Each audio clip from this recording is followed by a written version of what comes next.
is much at stake here at the Hoosier Dome for the Buffalo Bills. A win today would clinch home field advantage throughout the playoffs. For the Indianapolis Colts to make the wild card, they must win while the Browns lose to the Oilers. The Colts will be facing the #1 defensive unit in the AFC. Buffalo leads in sacks with 43. They lead the conference in fewest points allowed. Defense has propelled the 12-3 Bills throughout the year. While the Colts, with a record of 8-7, need Eric Dickerson to put up big numbers. Aside from one game against Miami, the NFL's leading rusher has been quiet in recent weeks, but he's looking to break out today. Another capacity crowd on hand at the Hoosier Dome in Indianapolis. Better than 60,000 have turned out with the Colts season on the line. Hi, everybody. Marv Albert along with Paul McGuire. And for the Indianapolis Colts, it has come down to the 16th and final regular season game. It's come down to Eric Dickerson, who in the 2 previous games against Buffalo has been held in check. Both, incidentally, victories for the Buffalo Bills. You know, Barb, I talked to Walt Corey, who's the defensive coordinator of the Buffalo Bills, and he told me one thing. He said, we don't change our defense when we play the Colts because of Dickerson. All we do is we have a man that goes wherever he goes. We go to the ball, and look what happens when they go to the ball. 19 yards, 66 yards. They know that if they stop Eric Dickerson, they stop more than half of the Colts offense. And Bruce Smith has been a major factor the last 2 games against the Colts. He has manhandled fellow All-Pro left tackle Chris Hinton. He's manhandled a lot of tackles. I'll tell you, he's got such a great release off the line of scrimmage. And we'll show him during the course of the game. He's got a great turn move to the inside. He can get upfield on the outside. But the best thing about him, he plays run so very well. And head coach Marv Levy will be without 2 outstanding members of his defensive unit. Shane Conlon because of a foot injury. Art Still with a knee problem. Inactive today. Fred Smerlas will start at nose tackle, but he's bothered by an ailing knee, so he will not see much action. We'll see quite a bit of Jeff Wright. And we are set for the kickoff, sponsored by Budweiser, the king of beers. The Bills won the toss. They will receive as Dean Biasucci, the 4-year pro from Weston, Carolina, gets set to kick it off. The deep man, Errol Tucker, back from a knee injury, activated for today's game. A first-year player out of Utah, a guy who can break it. It is a short kick, and it is taken by Ronnie Harmon. And here's Harmon coughing it up.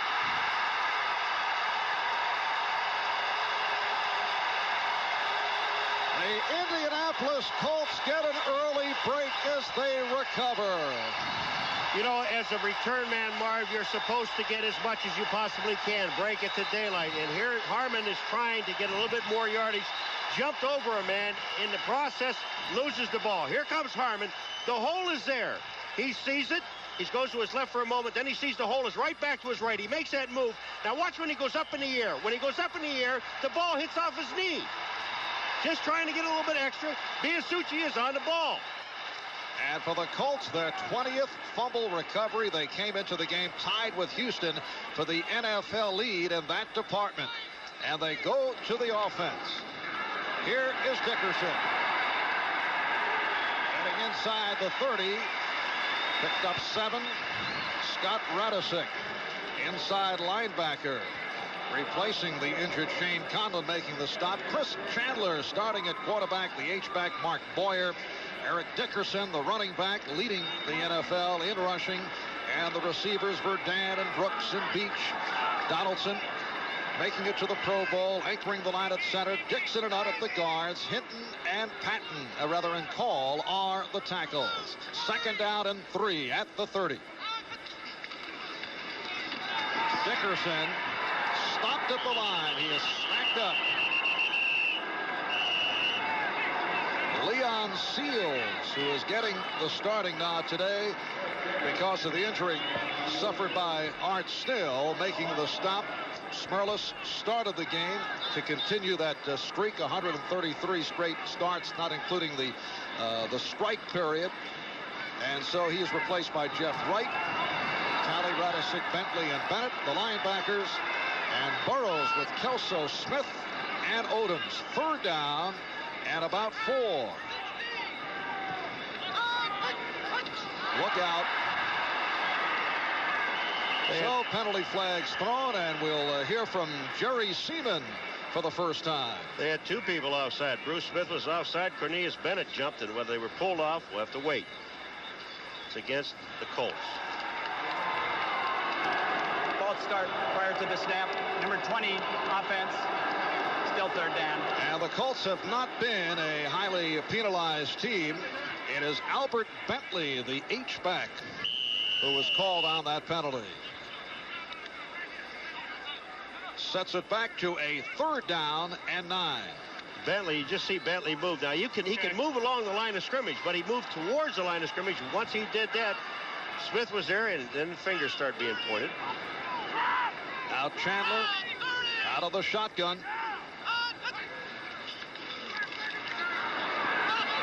Looking for Dan. Clarence Verdun with a good effort, but not able to hang on. He was covered by the strong safety, Leonard Smith. Well, Derek Burrows, number 29, is going to be on him, on Verdun, man-to-man here. You're going to see 46 come into the picture. Verdun actually has Burrows beat, but he knows that he has help from this safety. That ball was there. It should have been caught.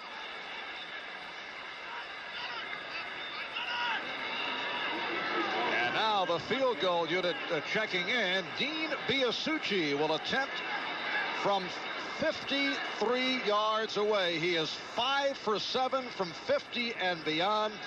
That is an NFL record. Let's see. Here's Biasucci. Strong leg. And he's got it. 53-yard field goal by Dean Biasucci. That is an NFL record. Most field goals in a single season from beyond 50. They're now calling it officially 52, and the Colts, taking advantage of that fumble on the opening kickoff, have a 3-0 lead. A 53-yard field goal that was earlier in the season against the Chicago Bears. And Biasucci has tied the Colts franchise record for points by a kicker in one season, 112, tying with Raul Alegre, who's now a member of the Giants. Alegre did it back in 1983. Just keep one thing in mind. The first time these two teams met this season, Colts were leading 17-0 when the Bills decided to get back in the ball game and then win it. Well, Ronnie Harmon is back deep on the right wing. Errol Tucker is way back, and again it is Harmon out to the 10. Nice move by Harmon. A penalty marker is down, and he is able to hang on. A good return, 27 yards, but let's see what this flag entails.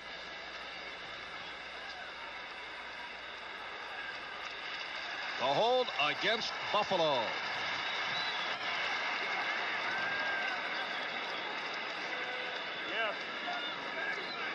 Buffalo Bills go to the offense now for the first time.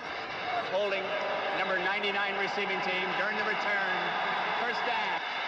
So the hold on Hal Garner. Urban Thomas, Jamie Mueller, the running backs. Chris Burkett drawing the starting nod rather than Andre Reed, who sat out last week because of a knee injury, and it was thought he would be back. We'll see him later. And a look at the offensive line, and the Bills hearing the crowd as they start out first down from the 18-yard line. Thurman Thomas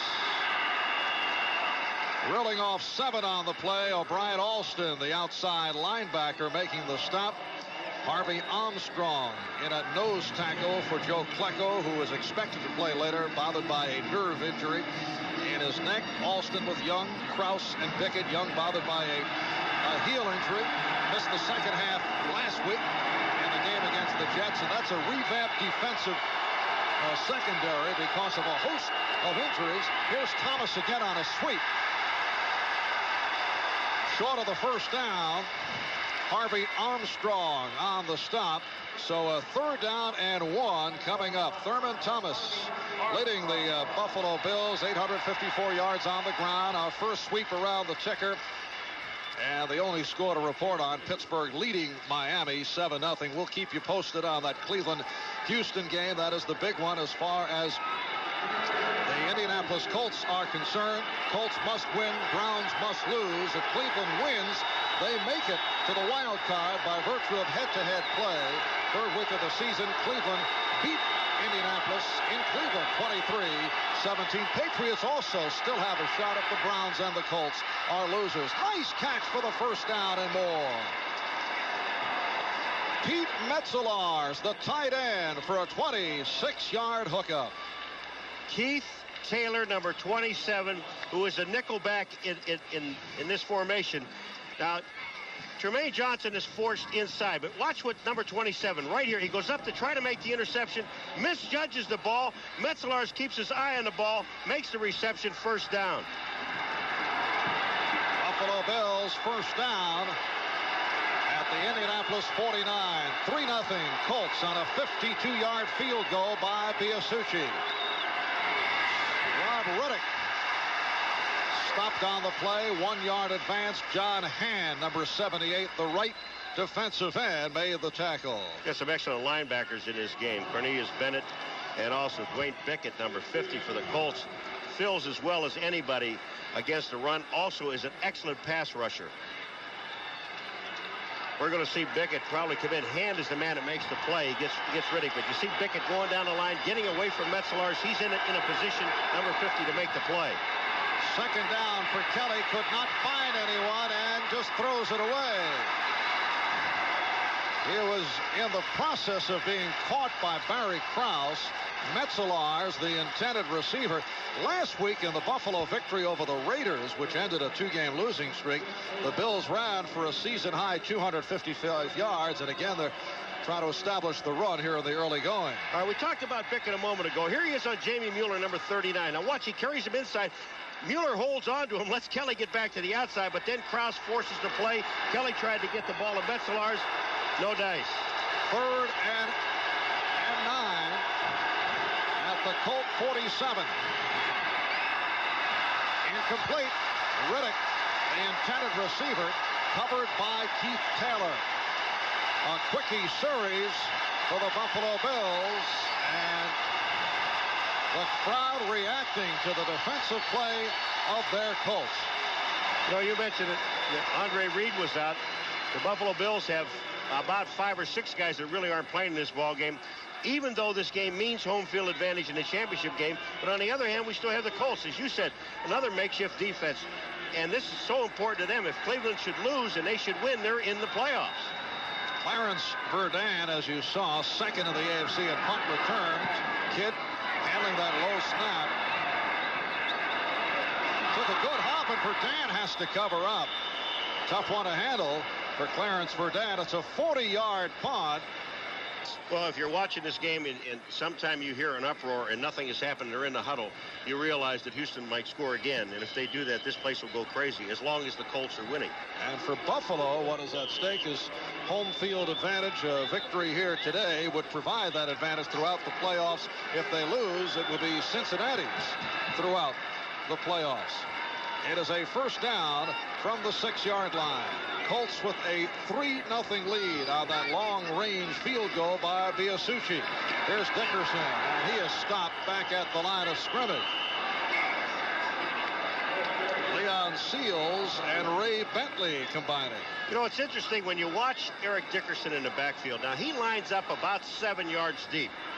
And when you see him running plays, their plays are not designed to just run in a particular hole. You see, when Dickerson comes up to the line of scrimmage, he's looking all the time to find any kind of daylight. All they want to do is screen the defensive players, let him find a hole, and he can run anywhere he wants to run. He lost a yard. Second and 11 at the 5. And again, Dickerson, he found the hole this time. Working his way to the 14, picked up 9. Now, Eric Dickerson, they're running away from Smith, is on the other side. There's Cornelius Bennett, 55. He's playing on a tight end. Now, watch what happens. As soon as he sees Leon Seals to the inside, Cornelius Bennett to the outside, Dickerson just breaks it right up between the two, and he's got that burst that can get him there. And it sets up a 3rd down and 2. Eric Dickerson trying to become the first Colt since Alan the Horse Amici back in 1955 to win the rushing title.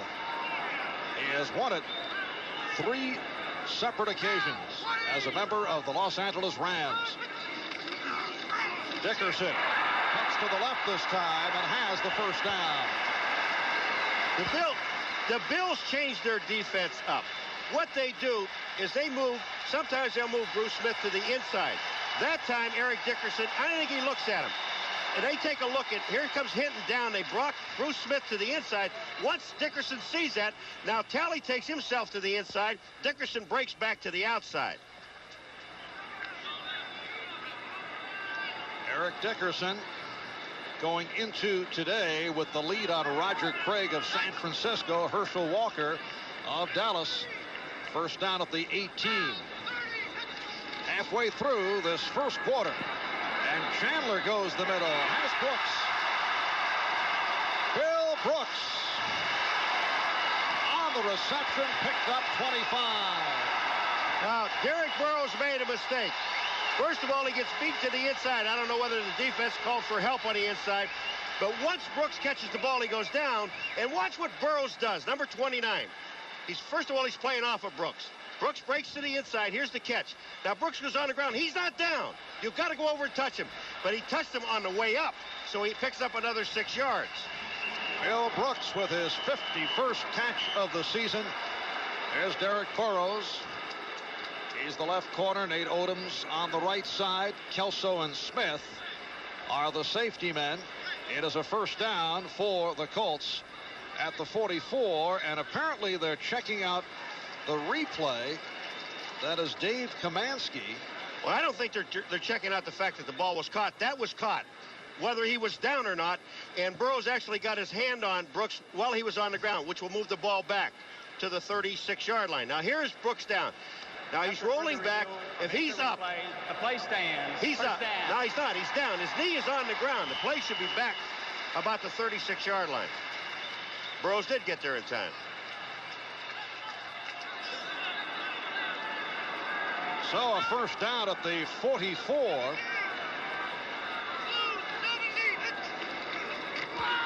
Off the draw. Dickerson able to pick his way. He reads so well. He has that hesitation move, and he went for an effortless 9. I love, it really does look effortless. When you sit here and look at this guy run, he's got such great momentum and poise. Now, we're looking at Hinton blocking on Bruce Smith. Hinton 75, Bruce Smith pushes Hinton to the inside, but when he does that, look at, he actually takes himself out of the play. It'll be a 2nd and 1 at the Buffalo 47. 6 minutes remaining in this first quarter. Ron Meyer took over the Colts for the final 3 games of the 1986 season, won all 3. Last year, they won the AFC East. Chandler in trouble, has to run it out, and has the first down. He was looking to throw, could not find anyone, and then picked up the first down. Houston on the field goal by Zendejas from 40 yards away with the 3-0 lead. If the Giants beat the Jets, they take the NFC East division title. Philadelphia and Dallas, no score. Miami and Pittsburgh tied at 7. And of course, we'll be keeping a careful watch on Houston and Cleveland. First down at the 43-yard line. Marv Albert, Paul McGuire from the Hoosier Dome in Indianapolis. Dickerson getting across the 40. Indianapolis Colts at 8-7. They began the year 1-5, appeared to be out of it, dead, but a 5-game win streak got them back into it. Then last week lost to the Jets 34-16. Jets with 21 points in the third quarter, just controlled the ball in the second half. 22 out of a possible 30 minutes. Special teams did not play well. The kicking game with major breakdowns. Offensive line not opening the holes for Dickerson, but not the case thus far here in the first quarter. 2nd and 6. Dickerson to the outside, has room. And another first down. He's running so well here at the start. He reeled off another 11. You've got to keep a linebacker on the outside. That time, Darryl Talley took an inside move. Once Dickerson saw that, he stands so far back in the backfield, all he does is read. Whatever you do, he does the opposite. He looked to the outside, saw Darryl Talley, number 56, stuck on the inside. He just broke it back outside, and there was no one there until you get to the corner of the safety. Take a look at Dickerson. He goes here. There's Talley, 56, got himself with Boyer, number 84, stuck to the inside. Once that happened, all you have is Kelso, the safety, making the play. And the Colts have a first down at the Buffalo 28. Chandler on a keeper. There was some movement in the line, and now a disagreement. Ben Up, the Indianapolis right guard, involved with a couple of the Bills.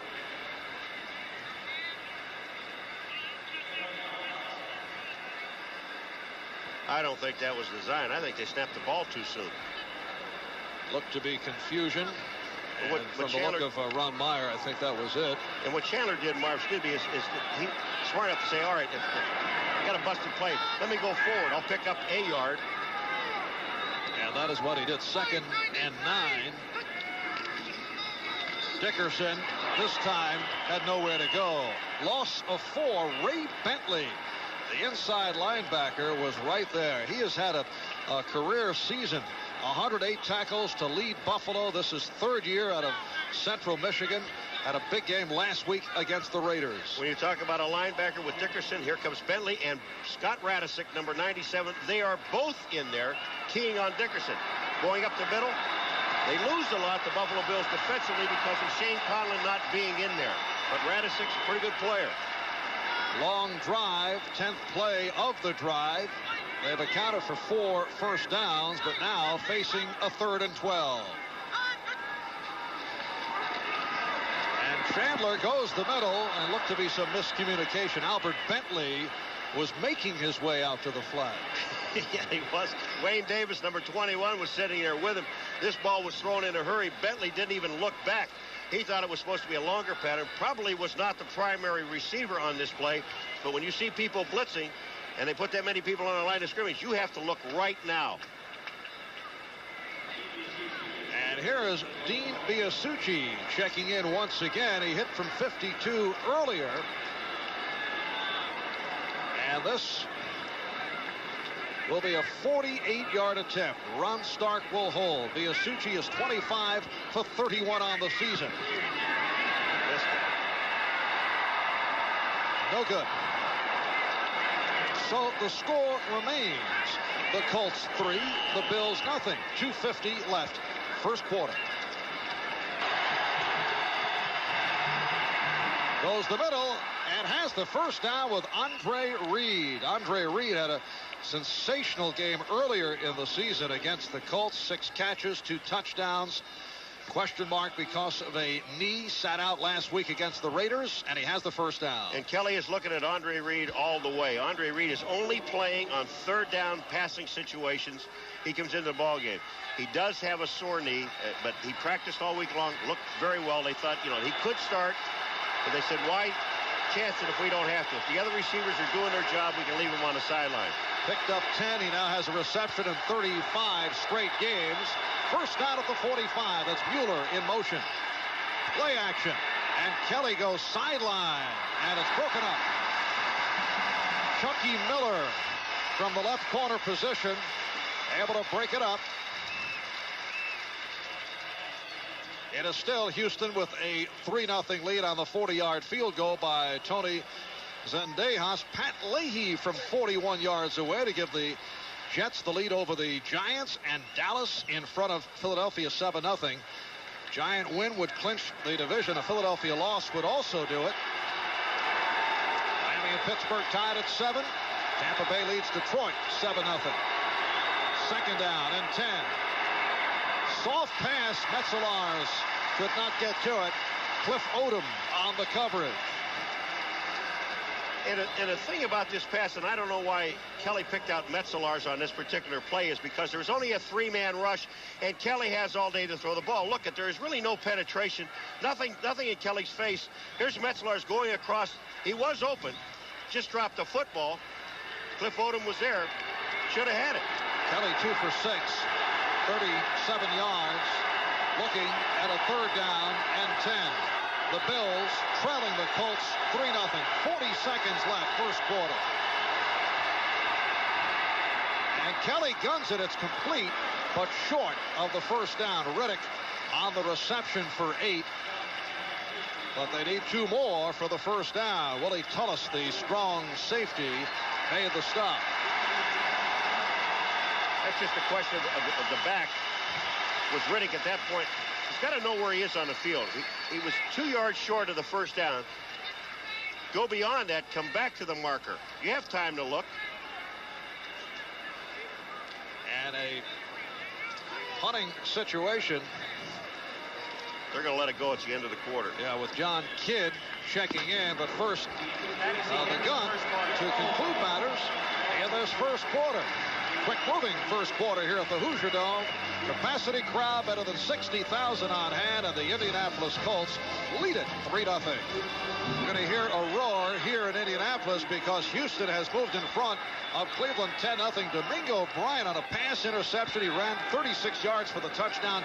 Cleveland quarterback Don Strock has been intercepted 3 times thus far in the first quarter. The fair catch called for by Pryor. 37-yard punt by Kidd as we get underway here in the second, with the Colts leading the Bills by the score of 3-0. There's the roar greeting the scoreboard, presenting the Oilers with a 10-0 lead on the Browns.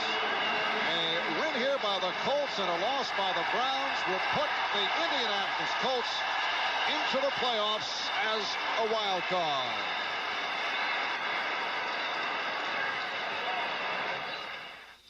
Last drive started on its own 7. This one from the 9 as we are just getting started in the second quarter. On a 52-yard field goal by Dean Biasucci, the Colts lead the Bills 3-0. First down from the 9.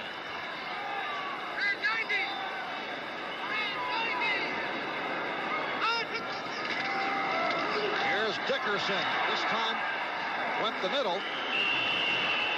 Picked up 4. Jeff Wright on the stop. Now for an update, let's go to Bob Costas and NFL Live. All right, Marv, you've mentioned what this means to the Colts. Don Strock has been intercepted 3 times in the first quarter, twice by Domingo Bryant. His first interception set up a Zendejas field goal. This one he brings back 36 yards for a touchdown. 10-0 Oilers. If they win, they're ensured home field advantage in the wild card game, and Cleveland is eliminated. All right, Bob, it's a 2nd down and 5 here back at the Hoosier Dome. Colts from their 14-yard line. Dickerson with the short pickup. And Scott Radicic on the tackle. I would like to know if someone could ever keep the mileage on Dickerson, the yards he runs behind the line of scrimmage. You're going to see the hole. The hole is supposed to be to the right. Donaldson moves in there, but Dickerson, there's nothing there, so he goes left. There's nothing left, so he goes up the middle. Radicic makes the play. I'd like to know the number of yards that he runs in the course of a year behind the line of scrimmage before he even gets there. He may lead the league in that also. Our staff will have that for you at the conclusion of the game. 3rd down and 3 at the 16. Look out for Smith. Jumping. Let's see if he was drawn. I'll tell you, this is a late flag. Donaldson, the center, snapped the ball when he saw Bruce Smith off the line of scrimmage. They snapped the ball at Chandler. He stood there. There were no whistles. And finally, a flag came from the right-hand side, or the left-hand side of the offense. Watch what happens. Everybody's standing there. Now, Chandler gets the ball, and he's standing there. Donaldson centered it. Boozer moves in. I mean, they're just standing around. Encroachment, number 78, defense. First down. And then the late flag comes.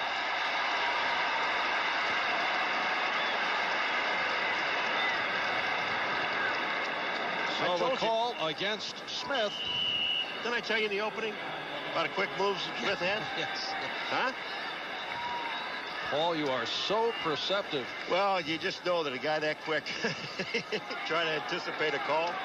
And it's a first down at the 21-yard line. Chris Chandler making it back from the bruised right shoulder suffered last week against the Jets. Second play of the game, and Gary Hogeboom went most of the way. Again, the handoff, Dickerson to the outside, and could not make the turn. Cornelius Bennett right with him, but a flag has been thrown. Bennett and Leonard Smith able to chase Dickerson down. Are they looking at face mask here? Because Dickerson tried to break it outside, and Cornelius Bennett is so quick. You just don't try to run away from him because he's going to catch you. Everything here remaining the same as we check the ticker. New Orleans now leading Atlanta. The Saints can qualify for the playoffs only as a wild card with a win, while the Rams and Eagles both lose. 55 defense. Well, it's a face mask on the outside linebacker Cornelius Bennett. Well, he's got Dickerson by the shoulder pads. Then he just reaches out, and it's incidental contact. He grabs him, or accidental, I guess. Grabbed him by the face mask and got off it. You know, you got that feeling. You know you grab on anything you can. It is a first down at the 25-yard line.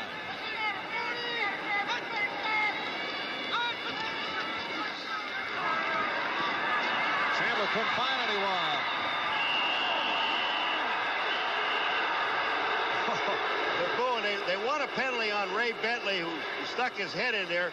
Bentley hit him and just moved away. Look at him. He's sitting around. Who, me? I didn't do anything.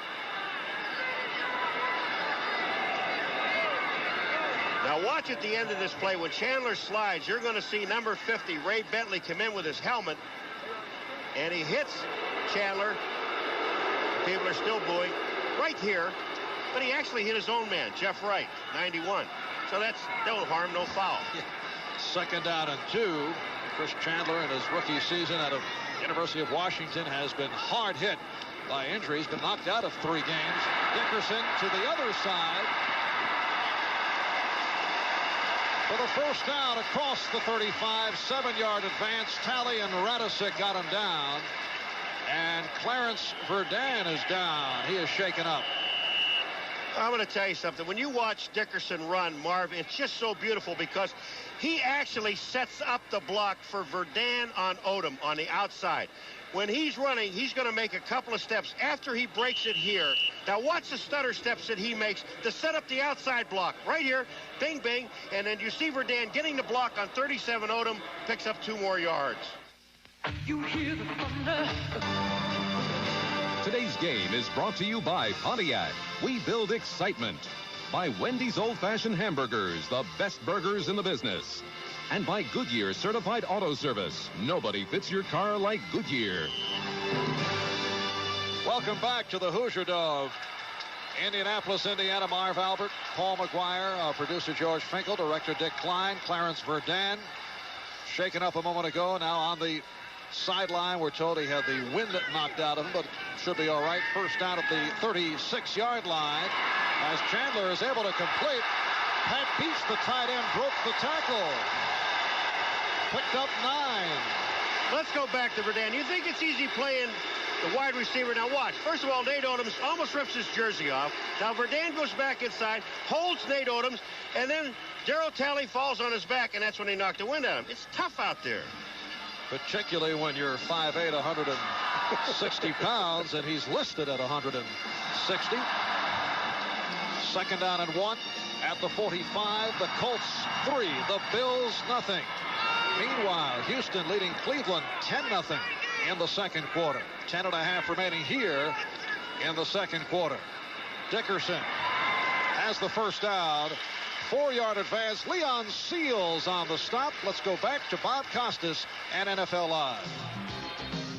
Marv, Don Strock's problems continue in Cleveland. The Browns approaching field goal range, but he's sacked here by Johnny Meads. Spun back into Browns territory. They have to punt. They've moved to early second quarter now. Houston leading the Browns 10-0. Back to Marv and Paul. All right, Bob, the Colts must win. The Browns must lose. That from the Indianapolis point of view. If Cleveland wins, they would make it by virtue of head-to-head play. They beat the Colts in Cleveland earlier this season. If the Colts and the Browns lose, New England makes it because New England would have the better division record. Hard charging run by Dickerson for another 4, so it will be a 2nd down and 6. You know, you said it in the first quarter, Marv, about how effortlessly he runs, and it really doesn't look like Dickerson is moving that fast. But he has so many moves. He sees the entire field, and when he takes a hit, it's not a solid hit. You're only getting pieces of him. You don't get the whole body. And Clarence Verdun, apparently all right, is back, replacing Matt Bouza. 2nd down, and they're calling it 7 now at the 48. Play action.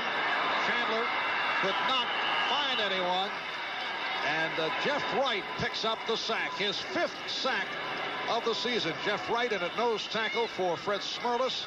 The Pro Bowler Smerlas did start the game, but bothered by a knee, so Wright figures to go most of the way. All right, he's on Dixon, number 69. Gets rid of him, and now Donaldson, the center, why he didn't pick him up, I don't know. But Jeff Wright gets by 2 people and ends up making the sack.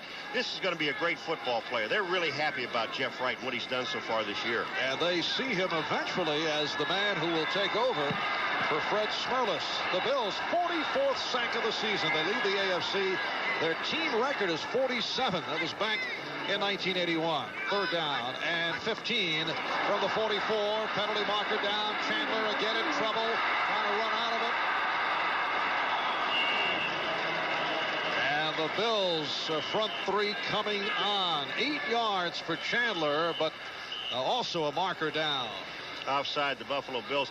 You know, talk about Jeff Wright, the heir apparent to Fred Smerlas. The only problem is you're going to have to probably rip Freddie's jersey off him while he's playing in order to get rid of him.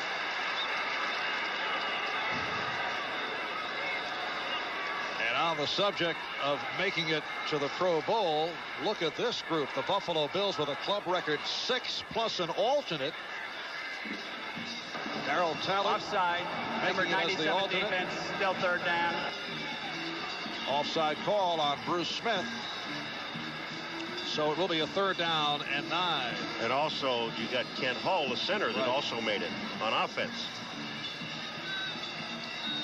And the Colts with 3 representatives: Eric Dickerson, Ray Donaldson, Chris Hinton. There are some folks who feel that Donaldson and Hinton, although they've had decent years, have not had the kind of seasons they've had in the past, but still made it to the Pro Bowl. Question all they want. They're in there. Bruce Smith left the field. We got Pike in there now. 3rd and 9 at midfield. Chandler had it deflected. Incomplete. Intended for Bill Brooks. And the punting unit will come on. Just under 8 minutes remaining in this first half. Still 3-0 Colts on the 52-yard field goal by Dean Biasucci. Here's Ron Stark, who has had his ups and downs, and he will punt for the first time today. Has not been as consistent as usual. Errol Tucker is back deep, back at his 10-yard line. Errol Tucker, back from a knee injury, activated today. 5th-round pick of Pittsburgh back in '85, then broke his leg on a punt return. Steelers waived him last year, and now a member of the Buffalo Bills. It's a 50-yard punt.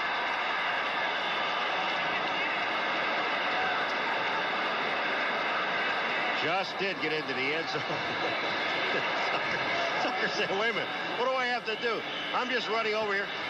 Well, he's not signaling for a fair catch. If he signals for a fair catch, you can't hit him. But he didn't signal for a fair catch, and they ran over you, Earl.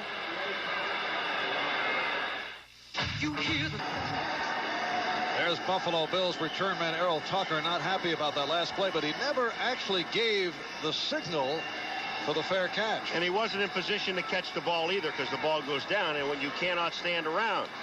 I mean, without giving a fair catch signal, he could go up and block. He can't give a fair catch signal, Marv, and then go block somebody, because that's not fair to the defensive man coming down. He slows down and you nail him.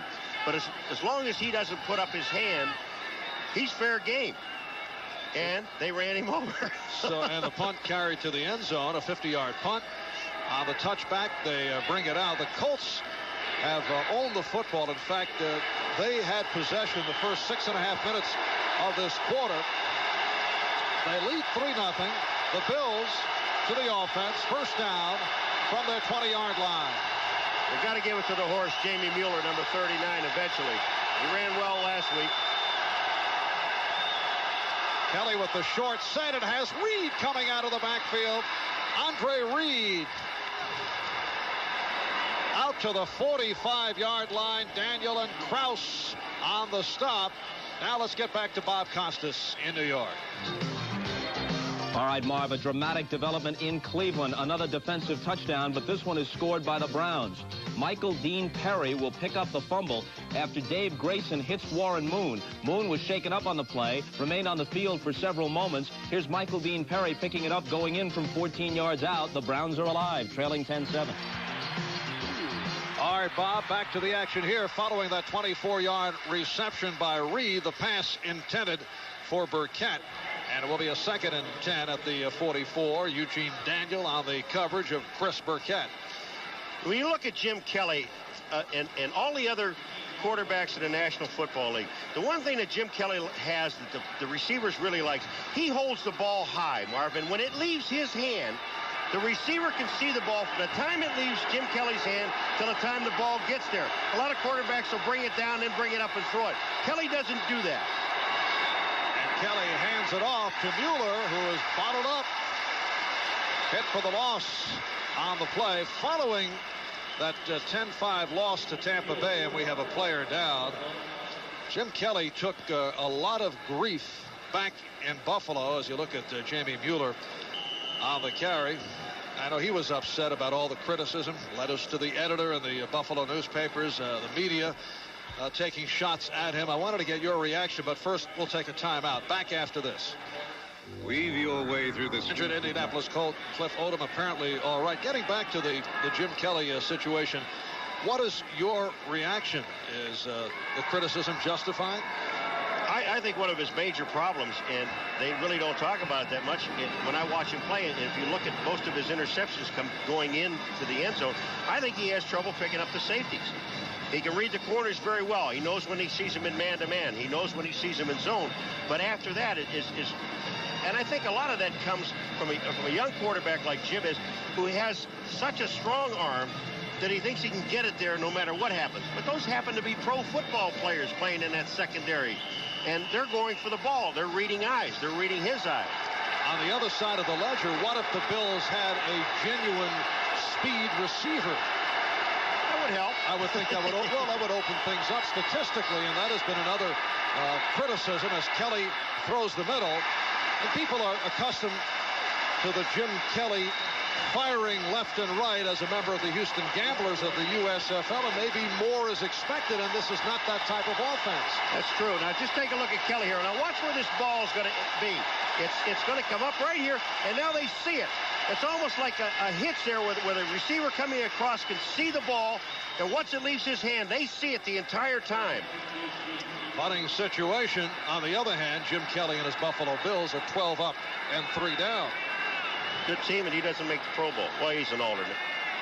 Well, I can understand that. Yeah, so can I. Boomer. Boomer made it. Great kick. John Kidd with a boomer on the subject of Boomer.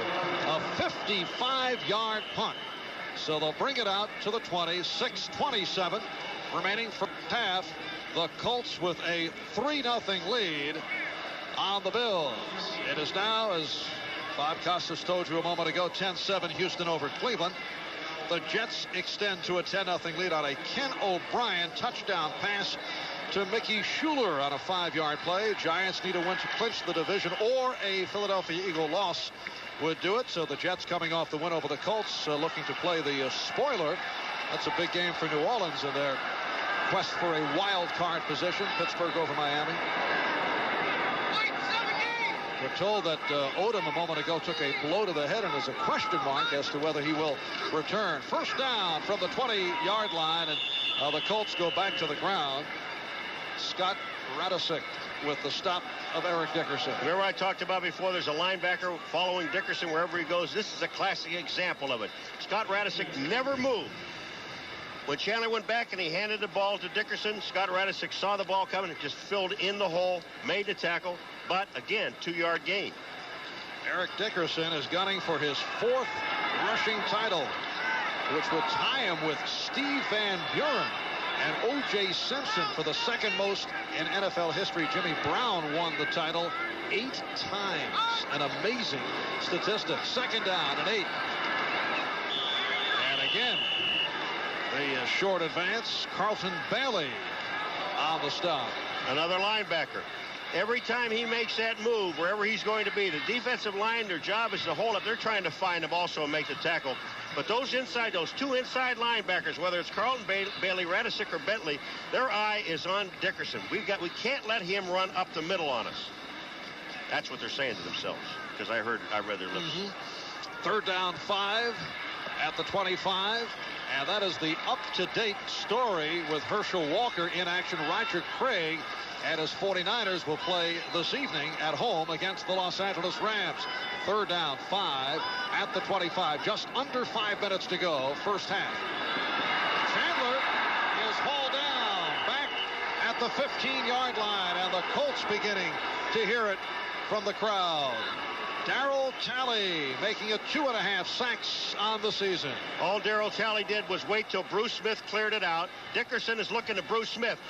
Darryl Talley hesitated for a second, took a straight shot right at Chandler, made the play. No one touched him. 2nd sack of the day for the Bills. And now Ron Stark will punt from his 2-yard line. His earlier punt went 50. Errol Tucker, who had an adventure last time he was back there, is now awaiting the punt at the 40.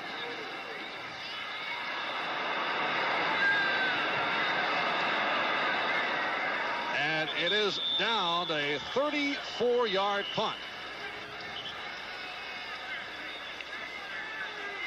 Coming up at halftime on NFL Live, we go back to our studios in New York.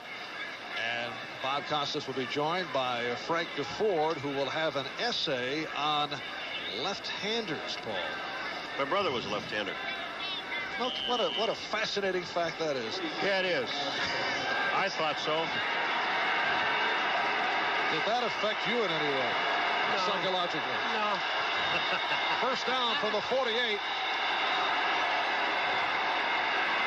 And here's Thurman Thomas.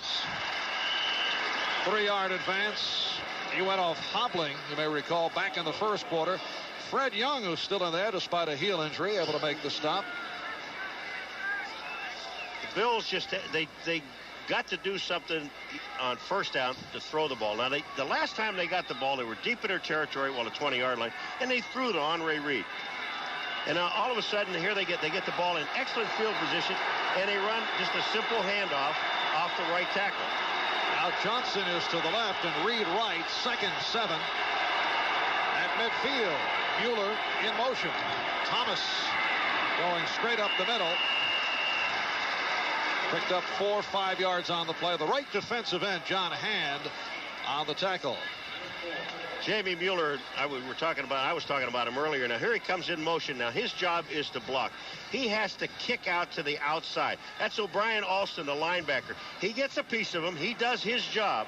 Halistray is down there, number 71. But actually, Jamie Mueller did his job. The play was cut back to the inside, and the defensive line was there.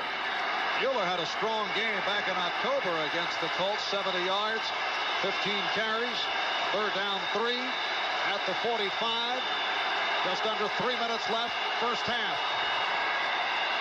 Kelly looked off Riddick and then able to complete for the first down. 7-yard pass play with Harmon taken down by the combination of Ball and Miller. You know, Harmon just has excellent hands. Jim's trying to scream over this crowd, and he looks to his left first. Now he's going to come back to Harmon. And the play by Miller is perfect. Miller can't play it any better. Watch this. There's Harmon. There's Miller right on his back. Harmon goes up. Great hands. Makes the catch. First down. Can't play it any better. Chucky Miller in his first NFL start, 8th-round draft pick 2 years ago, then suffered a broken leg, sat out a year. First down at 38, coming up on 2 minutes to go. First half, short set by Kelly, and able to complete. He threw a bullet to Trumaine Johnson, a 13-yard advance, and Johnson doing it in front of Miller. As the clock is stopped, the 2-minute warning provided. 3-0 Colts. Will be back in a moment. Out here in Indianapolis, we'll be reacting in just a moment because the Houston Oilers have moved in front of Cleveland now 13-7 as Tony Zendejas hit again, this time from 42 yards away. So in the second quarter, the Oilers 13 and the Browns 7. I'm really kind of shaky about that game. I thought that Strzok could come into that game and do a little bit more. You know, 3 interceptions, 1 for a touchdown. Strzok is a better quarterback than that.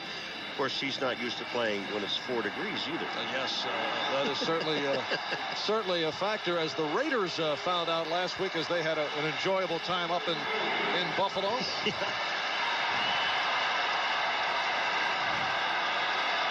And there is the reaction. 2 minutes remaining in the first half. Here it's 3-0 Indianapolis. Well, we're in a very comfortable 72-degree frame of mind outside. Not bad, 22 degrees. They have snow in the forecast. Did snow lightly yesterday here in Indianapolis. Thurman Thomas with a 3-yard pickup. It'll be a 2nd and 7. Barry Krause making the tackle. Now, if you wonder what happened to Fred Young, he used to be with Seattle. Here comes Fred Young. He's reading. Jamie Mueller misses him. He's got his head down. But the block of Joe Devlin not only took out the defensive lineman, Donnell Thompson, 99, but it also got Fred Young. Excellent block by Devlin. The Bills on the move. 2nd down, 7. At the Indianapolis 23. The clock is down to 1:20 remaining. In this first half, Thomas in motion. Kelly off the pump. Wants Thomas to go long, but overthrows. Chuck Miller on the coverage of Thurman Thomas. Kelly was looking downfield at first. If he throw that ball to Thurman Thomas, as soon as he comes out of the backfield, he's open. And I wouldn't be surprised to see him come back with it, because as soon as Thurman Thomas makes the break, you see Kelly looking straight downfield. There's nothing there. Thomas now is covered. He wasn't covered before, would have been able to pick up at least 5 or 6 yards, and now he almost like he's throwing the ball away. Just didn't have the touch. You've got to stop to throw that, to have the touch to throw that ball in the end zone right on target. 3rd down, 7. Kent Hull, the center. Jim Richer, Al Hellestray for the injured Tim Vogler at the guards. Devlin and Wolford at the tackles as Kelly is able to complete. Touchdown! Andre Reed on a 23-yard pass play. And the Buffalo Bills have taken a 6-3 lead on the Indianapolis Colts. And that's the matchup you want to get. You want to get the strong safety or the free safety, Mike Pryor, one-on-one on Andre Reed. And Kelly looks over there. He sees Reed coming across the middle. Pryor is just way behind Reed, not even close to him. There's no help on the other side. Keith Taylor, number 27, was not even involved in the play, and Reed gets the touchdown. Perfect throw. So Andre Reed with his 5th touchdown of the season. Kelly has now thrown for 14. And Scott Norwood will attempt the extra point. He's 31 for 31. He's hit his last 73. Make it 74 in a row.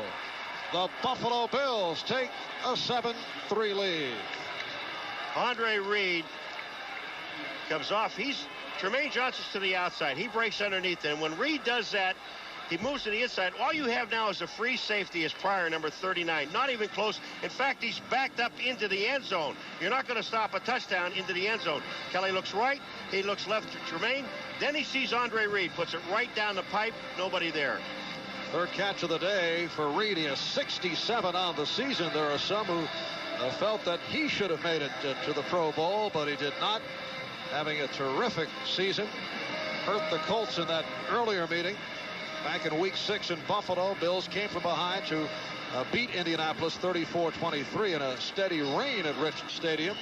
That's the game you referred to earlier. The Colts led 17-0 in the second quarter. Kelly had an excellent day, 21 for 39, 315 yards. He threw for 3.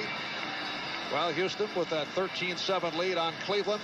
The Jets extend 13-0 on the Giants. Second field goal by Pat Leahy, and Philadelphia leads Dallas 10-7. Philly needs a win over the Cowboys and a Giant loss, and they would win the NFC East.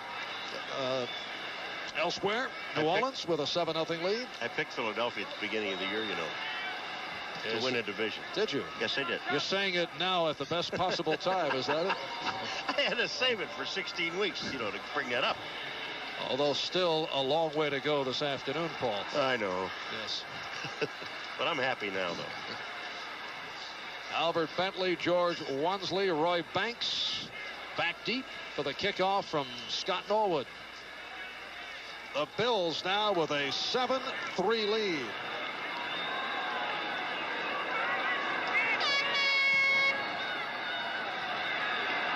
And Bentley lets it go. Coming up at halftime, a look at all the scores and highlights from around the NFL with Bob and Receiving team's ball. Frank 35 yard line. First Bob down. Rashad. Frank taking that close-up look at left-handers. Some of the great men of our time have been southpaws. You're right-handed, right? Yes. That's why I said some of the great men of our time. My left hand is absolutely useless. I can't do anything with it. The only thing I can do is put my jacket on. In effect, you could not go to your left. No, I really couldn't. I got lost. I'd run left, I got lost. So that's why we lived on the right-hand side of the street, so I can get home. You know, I never thought of that. I thought First down for the 35 with 1:07 remaining of the half.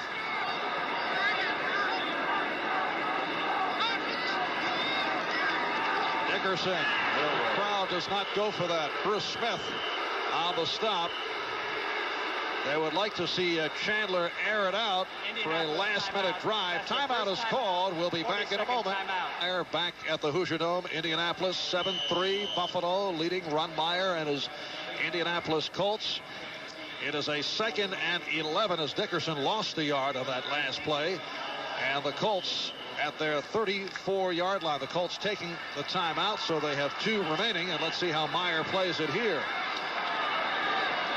Got to throw the ball and look at your tight end.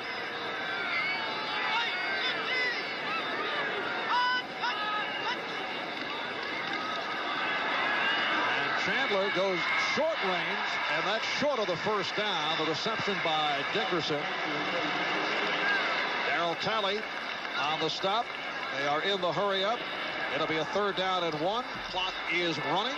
We're coming up on 40 seconds to go in the half. Now Chandler goes the middle, and it's broken up. Intended for Dickerson. Took a hit from the strong safety, Leonard Smith. And you're in a situation where you now have to punt. You know, I can't imagine why they didn't give the ball to Dickerson, take the first down, get on 1 yard, because they still have 2 timeouts left. Go ahead and use them. The timeouts are no good to them now. They have to punt the ball. They're going to take him into the locker room, and you cannot use them in the second half. So run Dickerson. If he can't get a yard, you'll be in the same situation anyway. Why throw the ball to him over the middle for a 1-yard gain when you know he can run it 1 yard? And here is Ron Stark inside his 30. 34 seconds to go in the half.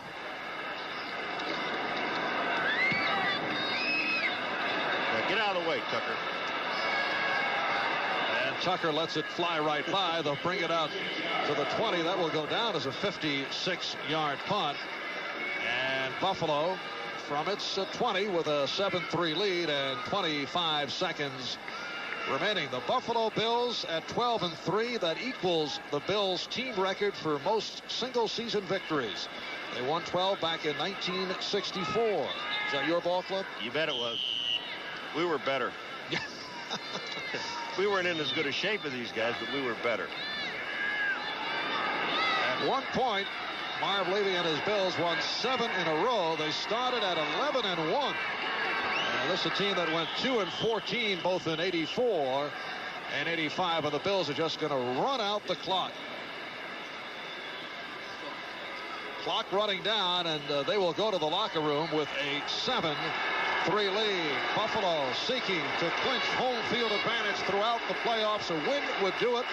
A loss would mean Cincinnati would have the home field advantage. And we have come to halftime with the score, the Bills 7 and the Colts 3. A 52-yard field goal by Dean Biasucci put Indianapolis on top 3-0. He did miss from 48. And just a moment ago was Jim Kelly to Andre Reed on a 23-yard touchdown pass for the 7-3 lead. We'll be back after these messages from your local station. Hi again, everybody. Bob Costas back along with Ahmad Rashad in New York. Let's check on the game that so many of you are interested in. Houston is in front of Cleveland 13-7. There's a delay in the game now because a spectator standing along the edge of the end zone was hit as an incomplete pass was thrown by Warren Moon. Here's a look at it. It goes beyond the receiver. The defender and the receiver each wind up colliding with that gentleman who apparently was a photographer rather than a spectator, driven back into the snowbank, and now he's receiving medical attention, and so the game is delayed. Momentarily, Houston is going to try a field goal. They are well within range. That could increase their lead to 16-7. As it stands now, it's 13-7. Marty Schottenheimer knows that they must win to get a wild card. If they do win, then they host Houston right back in the same ballpark on Saturday. But Don Strock, playing in place of the injured Bernie Kosar, has had a tough time. 3 interceptions, although that one, a possible interception by Steve Brown, was ruled an incomplete pass, so the Browns caught a break. But not here. Here's the interception by Domingo Bryant. He has 2 of the 3 pickoffs by the Oilers. The first led to a Tony Zendejas field goal. That one was run in for a touchdown. It was 10-0 Houston. The Browns show life, however, as Dave Grayson really racks Warren Moon up, and picking the ball up is Michael Dean Perry, the younger brother of Refrigerator Perry. He goes in for the touchdown. After that, Zendejas hit another field goal for Houston, a 42-yarder to make it 13-7, and they are still looking after the photographer along the sideline, so Houston is yet to attempt the apparent field goal. As it stands now, 13-7 in favor of the Oilers. If they win, they eliminate the Browns, and they host the wild card game next week, no matter who the other wild card is. Bob, Houston's showing a lot of poise in this game. They get up 10-0. They get a big play. Michael Dean Perry runs that fumble back in for a touchdown, but they have not lost their poise. They keep coming right back, and right now they're getting ready to attempt a field goal. But I think something for the fans at a game like this, the fans in Cleveland are throwing snowballs, I mean, which somebody could get hurt. I think they just made the announcement that if they find anybody else throwing snowballs, they're going to eject them out of the stadium. But that's not good sportsmanship, and Houston is going to have to withstand not only the Cleveland team, but the snowballs in order to win this game. The reason why I'm glancing to the side, I'm trying to see if they're lining up for that field goal. This game is of such importance, so while I continue with this next bit of business, you keep an eye on it for us. My pleasure. Jump right in at any moment.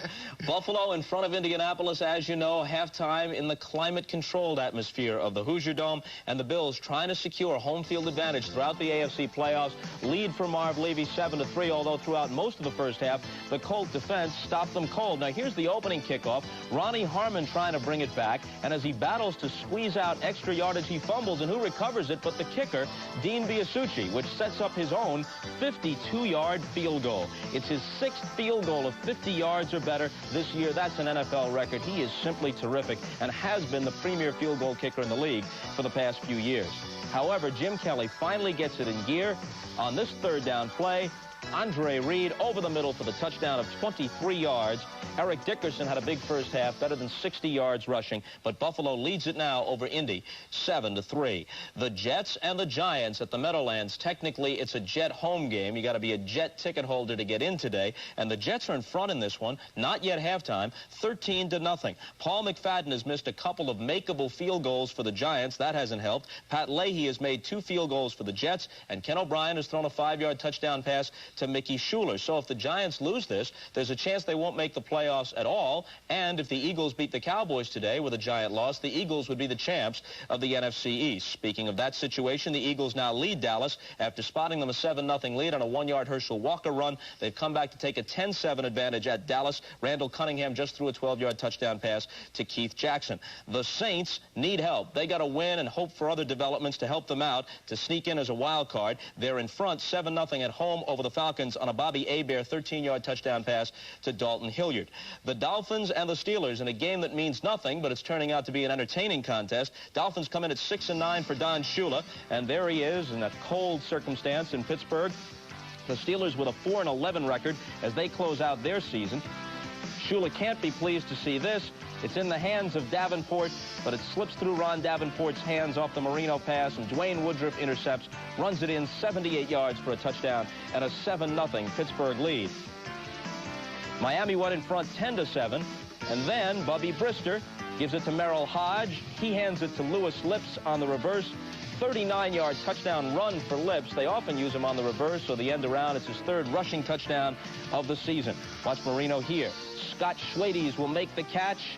What a beauty, down to the 1-yard line. Lorenzo Hampton scored from there. A moment later, it was his second rushing touchdown of the game, and the game is even up now at 17. Tampa Bay playing at home against Detroit. It is now gone to halftime. Mixed bag for Vinny Testaverde. He's been intercepted 3 times, bringing his league-leading total to 35, but he's also thrown for a couple of touchdowns, each a 31-yarder, one to Bruce Hill and the other to Mark Carrier. The Bucs in a battle of 4-11 teams, leading the Lions 14-0. Before we go to this break, they have not removed the cameraman from the field yet, so the play is still stopped. They have not yet attempted the field goal. There are 2 minutes and 21 seconds to play in the first half in Cleveland, with Houston in front of the game 13-7, and they are still looking after the gentleman who was hurt in the collision with one Oiler player and a member of the Browns, so we'll have to keep you posted on what's happening there. We'll take this station break, and we'll come back following these messages. Okay, Bob, back at the Hoosier Dome in Indianapolis, the Buffalo Bills with a late score as Jim Kelly connected with Andre Reed, now leading the Indianapolis Colts by the score of 7-3. And we'll be back here in Indianapolis in a moment. Bills, despite the loss of several of their defensive standouts, Shane Conlon and Art Still did not dress today because of injuries. Fred Smerlas dressed but left after the first couple of plays because of an knee injury. Despite all that, have played well. At halftime, they have a 7-3 lead over the Colts. And I've said this so many times, the most meaningless stat is time of possession. You look at the Colts with almost 19 minutes in the first half of the ball game, and they've got 3 points out of the deal, even with Bills with a turnover. It doesn't make any difference how much time you have the ball. It's what you do with the ball when you have it. And obviously the Colts have not been able to do anything. They got the field goal after the fumble of the kickoff, couldn't move the ball, 3 straight downs, and then kicked the field goal. And Eric Dickerson with 63 yards on 18 carries, averaging 3.5 per carry as we get set for the second half kickoff. Kelly to Reed on a 23-yard touchdown with a minute to go in the half. And the Colts on the board with that 52-yard field goal by Biasucci following the fumble on the kickoff by Harmon. And there is Art Still, who is out with a knee problem. He has played well, 33-year-old out of University of Kentucky. Shane Conlon sidelined with a foot injury. Tim Vogler, the right guard, is through for the season. He will undergo knee surgery, and Dale Hellestray has taken over the position and has played well. And the Buffalo Bills playing for home field advantage throughout the playoffs. Need a victory here today while the season is on the line for the Indianapolis Colts. They must win. The Browns must lose to make it as the wild card. The second half kickoff, sponsored by Budweiser, the king of beers. Albert Bentley is back deep as Scott Norwood kicks it off. And here's Bentley, and he decides to stay right there. That is only the 5th touchback of the season for Scott Norwood. And they're also, the #1 team on kickoff, against the kickoff return. They have done very well, particularly last week against the Raiders. Bills did an excellent job holding Tim Brown in check. Now Indianapolis starting out from the 20. Chris Chandler starting at quarterback today despite the bruised right shoulder. Gary Hogeboom went most of the way last week.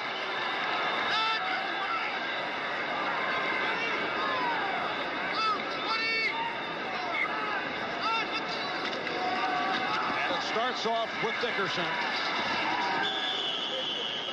to the 24-yard line, so an advance of 4. Did I hear a boo? Well, the crowd has been a little testy, not only in the final minute when Ron Meyer kept it on the ground, but there were some moments earlier, because it has been primarily Eric Dickerson left, right, and up the middle. But you know, when you look at a game and you see Eric Dickerson carry the ball as many times as he does, the interesting thing about it, he only averages somewhere around 24, 25 carries a ball game. At the beginning of the game, it seems like he carries it in the first series.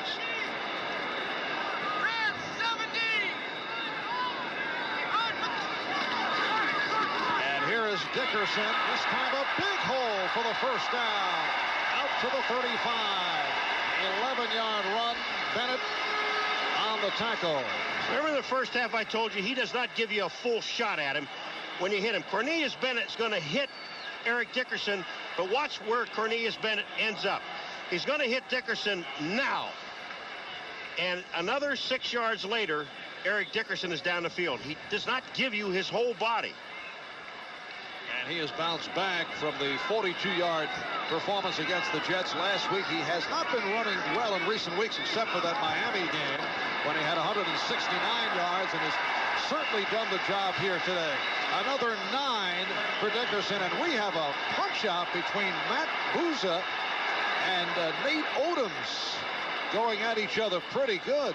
Penalty marker is down. Matt Bouza and Nate Odoms going at close quarters. The offensive line play, they do a job. Look at, they just drive everybody off the line of scrimmage. I mean, down the field about 4 or 5 yards. Bentley shot the gap, missed when Dickerson. For 37 defense, number 85 offense, second down. Dickerson cuts back in, picks up the yardage. If you're good, I think this is the most ridiculous call in football. I mean, why throw the flag if you're going to call it on both guys? Warn them, get on with the game. Well, the choices are warning or ejection, and Odoms and Bouza were slugging away pretty good. That's one of the more active football fights you will see, although you're going to hit helmet and pad, and you're going to hit your hand, so offsetting penalties. It is a second down and 1, and Dickerson has the first down to the 49. Here's another time. I told you the time before where Dickerson cut back inside, Bentley overshot it. Here comes Bentley again. Now the line play, they're getting off at the ball. Double teaming right on a nose tackle. C-50 comes shooting in, overruns the play. Dickerson just cuts back to the inside and picks up 5 yards. Leon Seals, number 96, makes the play. But it's twice that Bentley has taken himself out of the play by trying to run straight at him. You've got to be controlled when you're going to make a tackle on Dickerson. And Dickerson getting the holes today. The Indianapolis offensive line has done a nice job. First down from midfield. That's Bouza in motion. And Chandler to throw. It is, let's see, Bill Brooks ruled incomplete, but he trapped it. Billy, you got to understand, this is not baseball. This is not a one hopper here. Brooks is downfield. He's covered by Derek Burrows, and his job is to go down, run Burrows off, and come back to the ball. Now watch where the ball hits.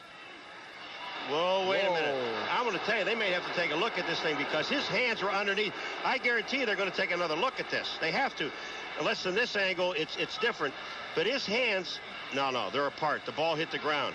From the side angle, it looked like his hands were underneath the ball, but the ball actually hit the ground between his hands. Good call. They will not look at it. That's right. Second down and 10. Because we looked at it. Chandler throwing deep for Brooks. Off the mark. And he was covered by Derek Burrows. It will set it to a 3rd and 10 for Chris Chandler. Oh, yeah, I wonder sometimes. Derek Burrows, this is just tremendous coverage by the corner, number 29 on Brooks, number 80. And at the last second, he's reading his eyes. He sees it. He's looking for the ball, reaching for the ball. Burrows gets between he and the ball. But you take the ball from the 20, and you move the ball to the 50 with Dickerson running the football. Now, Dickerson is not tired. You throw 2 pass plays, and now you have trouble. And now the Colts have Verdun to the left. Flanked wide left side. Booza in the slot. Back to the ground for Dickerson.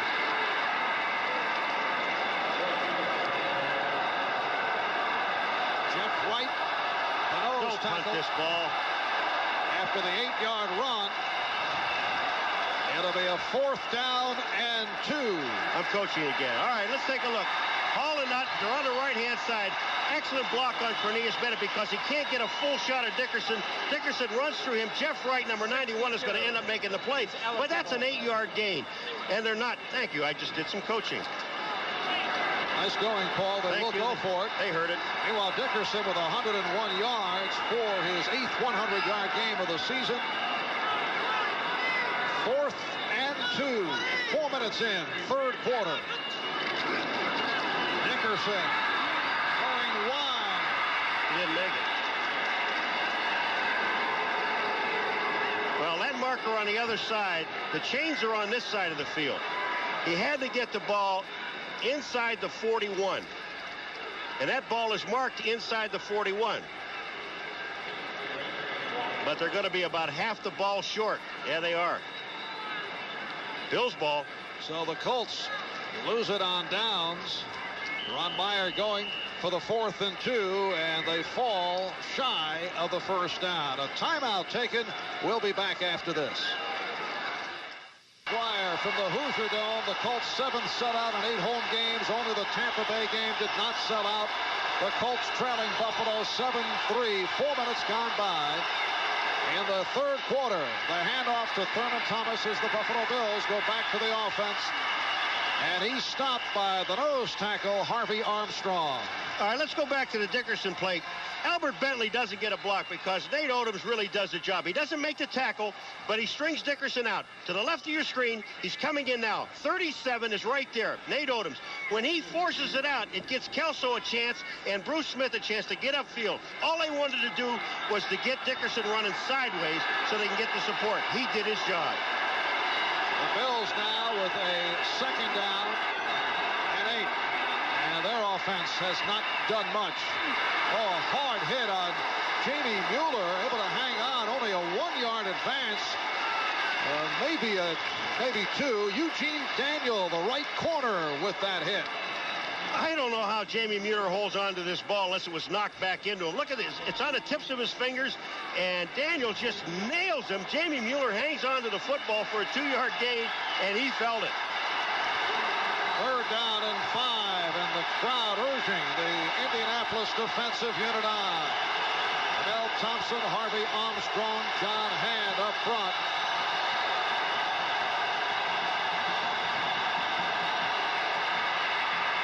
Kelly with the screen for nothing. Loss of 3.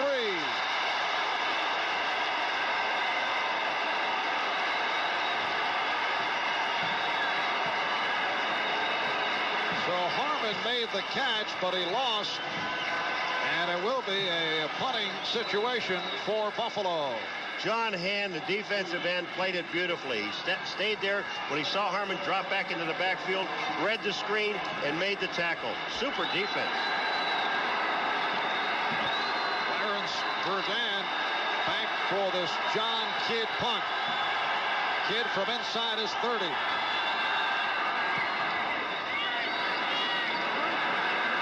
Here is Verdun to the 20. Penalty marker down as Verdun battles his way to the 28. A 42-yard punt and a 14-yard return by the man who's 2nd in punt returns in the AFC, the 5'8" Clarence Verdun. And Eugene Daniel, number 38, clipped or hit in the back, above the waist, behind, all that stuff on Kelso. or not on Kelso, excuse me. It was on Steve Tasker, number 89.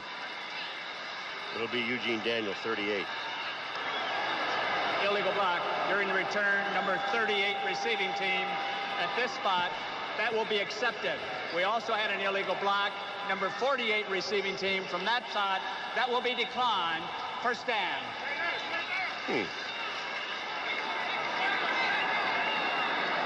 So the ball is being spotted. Let's see, they are marking it back now. And we'll pick up the spot when we return as a timeout is taken. They're putting it just outside the 12. We'll be right. Well, the Colts have not done much thus far today against the AFC's top-ranked defensive unit, and they take over at the 13-yard line. Meanwhile, Houston still leading Cleveland 16-7 in the third quarter. First down at the 13. The Bills 7 and the Colts 3. Dickerson finding a hole. Gets across the 25 for a first down. Burrows on the stop of Dickerson, who went for 13. That's his longest run of the day. Question in the paper today was who was going to block Cornelius Bennett. Now Boyer, number 84, there he is. He's blocking Cornelius Bennett. Cornelius Bennett, and he's also holding Cornelius Bennett by the left arm. And it's very difficult to make a tackle on Dickerson when you have two arms, but when you only have one, it's almost impossible. Eric Dickerson has run for 115 yards on 25 carries. First down at the 26. And again, Dickerson picked up a couple. Radisic on the stop. Now that time Bentley on the right-hand side of the defense forced upfield, so he made Dickerson cut back. When he did, Radisic was just sitting right in the hole waiting on him. But it's strange. He still picks up 2 or 3 yards, and it looks like most backs get nothing. He gets something. On the right-hand side, left-hand side of the screen, you see Bentley come up. Once he does, and then Radisic's on this side, there's nobody to block him, so he waits for the play and makes it. 2nd and 8 from the Indianapolis 28. Bouza to the right. And it's Chandler on a fake handoff that did not fool anyone. Perhaps it fooled his teammates. Well, either he went the wrong way or Eric Dickerson went the wrong way. Somebody messed it up in the backfield. Because when Chandler went back to hand it to Dickerson, Dickerson didn't happen to be there. Now watch what happens. He comes back, he's going to spin, he's going to his left. Whoops, Eric went to his right, and Eric went the wrong way. And this is what gets quarterbacks killed. And it sets it back to a 3rd down and 9. Burdan is now to the left.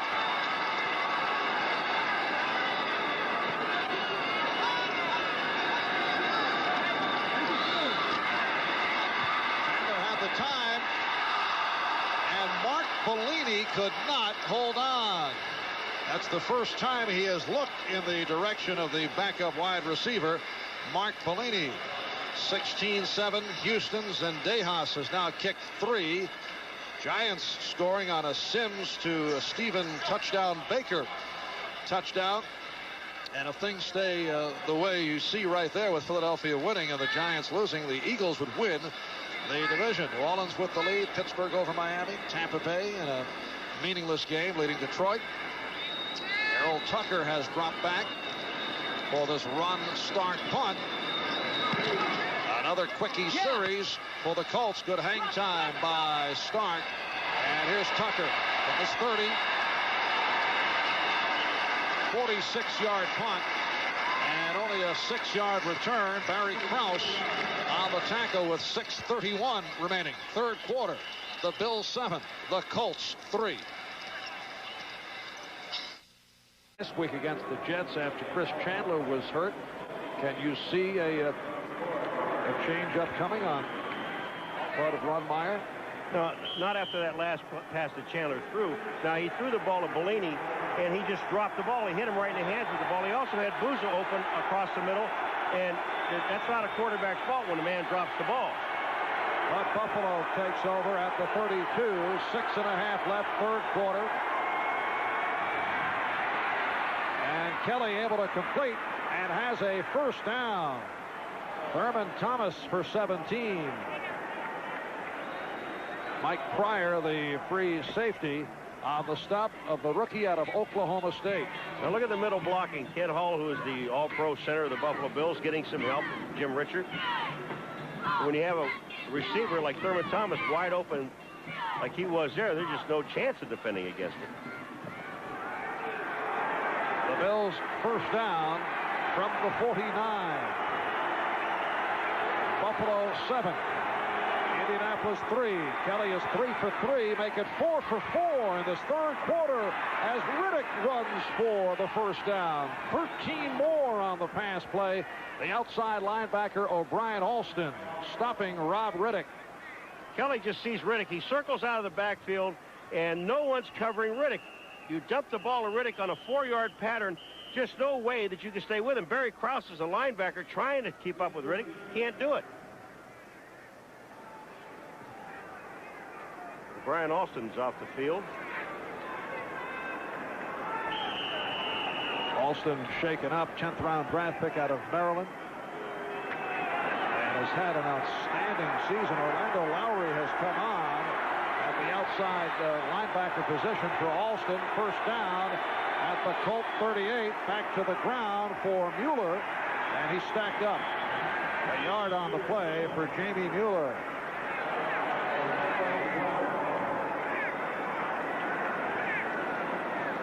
You know, sometimes you question play calling, and we did it with the Colts, and I'm going to do it here with the Bills. They just moved the ball right down the field, throwing the football. It's wide open. Go ahead and throw the ball. You've got to throw. If something works, you keep doing it until they stop it. When they stop it, you go back to something else. 2nd and 9 at the Colt 37. And Kelly will throw. Throwing deep. Intended for Tremaine Johnson, covered by the strong safety, Willie Tullis. Well, Houston with that 16-7 lead on Cleveland. Don Strzok having his difficulties, intercepted 3 times, 1 return for a touchdown. And fumbled once. You know, when I talked about Kelly not reading the secondary, the safety, he threw the ball that time to the only man that had 3 people covering him. There were one-on-one coverage on the outside, and he threw to the man that had 2 safeties and a linebacker on it. And now he is looking at a 3rd and 9 out of the shotgun. Saw the opening and then dumps it off. But penalty marker is down.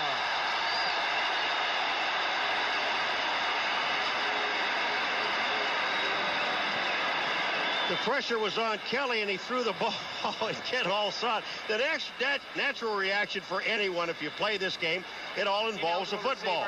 And Kent Hall knows, here comes the pressure. Pickett's coming in from one side, hands in there. Number 79 is Armstrong is there. But when he throws the ball to Kent Hall, his natural reaction is, you know, I got to reach for it. Yeah. I'm a center. I touch the ball all the time. Ineligible receiver, Kent Hall. And here is Kidd coming on to punt for the 5th time. Mike Pryor is back. They will use him in fair catch situations because he is sure-handed. 4:20 to go in this 3rd quarter. Kidd pops it high. So it's a 34-yard punt. The catch made by Steve Tasker. And we'll take a timeout back after this. Scores a balmy 72 degrees outside. 22 degrees. They do expect some snow. And your hometown of Buffalo, 19 degrees, not bad. Beautiful, just like summer. Hey, it's beautiful there. And a first down from the 3 as the Colts take over. 4:14 remaining in this 3rd quarter. Chandler on the screen for Dickerson. Gets out to the 9-yard line. You run a screen, you've got two offensive linemen out in front, Ray Donaldson and Randy Dixon, and they don't block anybody. Watch this. There's 53 going out. 69 is Dixon, Donaldson. Watch this. Hit somebody.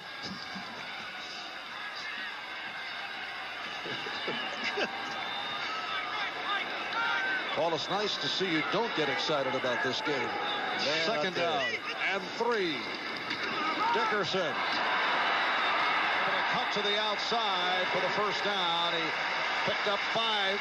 Derek Burrows on the stop. And man, does Dickerson set up Boyer to block Cornelius Bennett. Dickerson dips to the inside. Boyer 84, 55 is Cornelius Bennett. Watch this dip by Dickerson.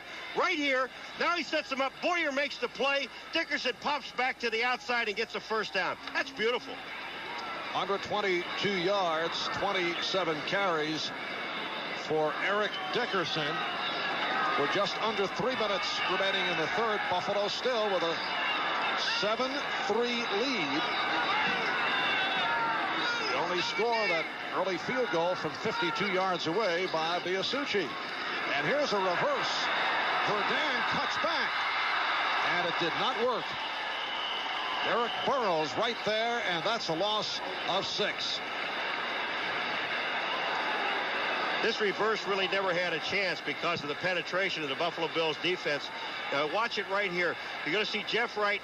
Here he is. He's the guy that turns Verdun back the other way. When he does that, Burrows is actually blitzing, and he comes back and makes the play for a loss. That's super defense.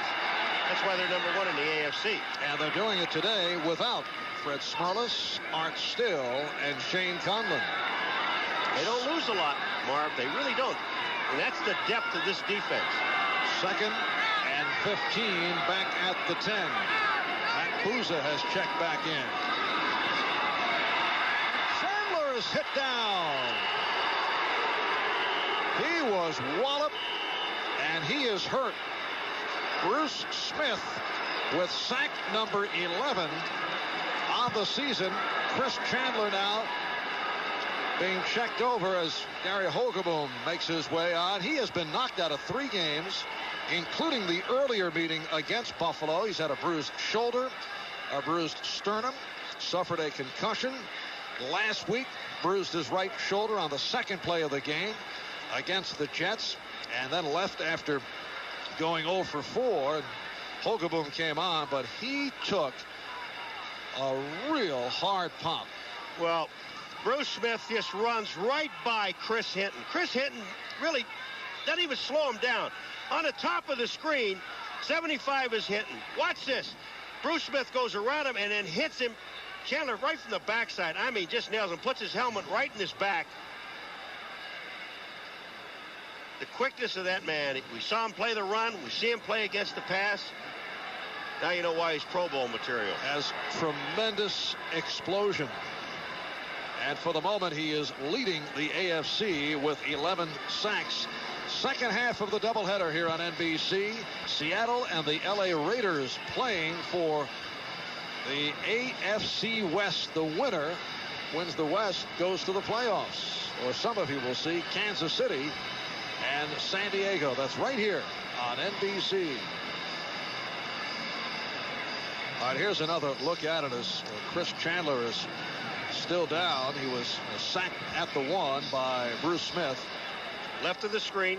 Dickerson's looking for the linebacker blitzing. And you see Hinton really never slowed down Bruce Smith. And he was there and hits Chandler in the back with his helmet. It's a legal play. But when you don't expect anybody from the backside, you expect him coming up in front where you may be able to get, with a little bit of peripheral vision, get a chance to see a piece of the guy coming, unload the ball. But he never saw Smith.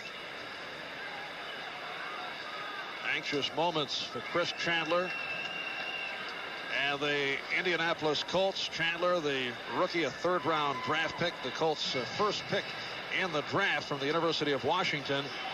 And a big quarterback, 6'4", 210 pounds. I got the NFC pretty much straightened out. You ready? Yeah. Why do you look so enthusiastic? If Philly wins and the Giants lose, then the 49ers have to beat the Rams in order for the Giants to get in. How do you like that? Paul, I'll agree with whatever you say. I got that from George Finkel in the truck. He's so smart. But if the Giants beat the Jets, they take the division championship. The Giants can be the wild card if they lose, but the Rams would have to lose tonight.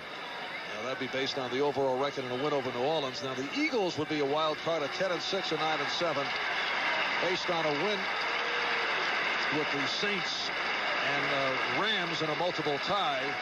And you would still have all kinds of permutations, if you follow what I'm talking about, Paul. Everything until you said permutations. So, I didn't get that. That's the part I didn't get. All right, here's Hogaboom replacing a dazed Chris Chandler. So Gary Hogaboom played 3 quarters last week against the Jets, went 16 for 30, intercepted 3 times. So this is KO number 4 for Chris Chandler. He has been knocked out now on 4 separate occasions, and Hogaboom has to start out in a 3rd down and 24 from the 1. Yeah, it's a nice situation to be in. Eric, where are you, Eric? Minute and a half left, 3rd quarter. Bills 7-3 lead over the Colts, and here is Dickerson running it out on the slant, gets out to the 7.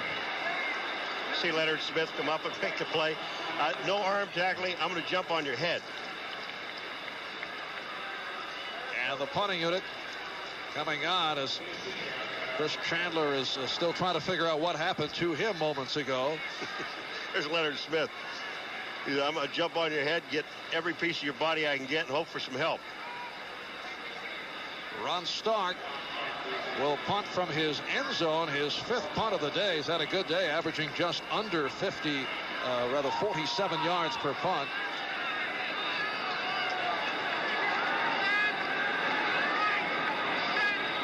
And that is Errol Tucker at midfield. Here comes Tucker. 40-yard punt. And a 12-yard return. O'Brien Alston on the stop of Tucker. It's an end over end kick. It was not a very good kick. But when Tucker gets the move now, O'Brien Alston's going to make the play. And when he hits him with his arm right here, now watch, Tucker really never hits his knees on the ground. And that's what the official behind was waiting on. That's excellent balance and a good, strong left hand. Ineligible downfield, number 26, kicking team, penalty decline, 1st down. All right, that call against Craig Swope, and as you heard, it was declined. So a 1st down as the Buffalo Bills start out at the Indianapolis Colts 37-yard line with a half minute left in the 3rd quarter. Kelly throwing on 1st down. He has Reed. Andre Reed with the stutter step move. Eugene Daniel on the stop, picked up 9. Andre Reed making it back from the knee problem, his 4th catch of the day. The Indianapolis Colts are defensive secondary. They're just sitting back. They're giving, well, that'll be the end of the quarter, but they're giving the 8 to 10-yard pass play, and on that play, the Bills took it. Word on Chris Chandler, who took that hard hit to the head. It's uncertain as to whether he will return. We'll be back after these words from your local station. And we're getting set to get underway here in the 4th quarter. This game, the property of the National Football League. Buffalo Bills, Indianapolis Colts, all rights reserved. 2nd down and 1. And Jamie Mueller has the 1st down. Jamie Mueller in his 2nd season out of Benedictine in Atchison, Kansas. The Ravens of Benedictine. I talked to him this week, and Jamie Mueller said he's never had the perfect game, and he doesn't know anyone that's ever had the perfect game. You buy that? Yep, I agree with it. I don't think there's such a thing as a perfect game. He said to him the perfect game is if I was blocking a guy by the sidelines, I knocked him clear out of the sidelines. If I'm blocking a guy in the middle of the field, I put him on his back, and every time I ran the ball, I went for a touchdown. 1st down now at the 21-yard line as Kelly unleashes a beautiful pass. Again, Andre Reed on the reception.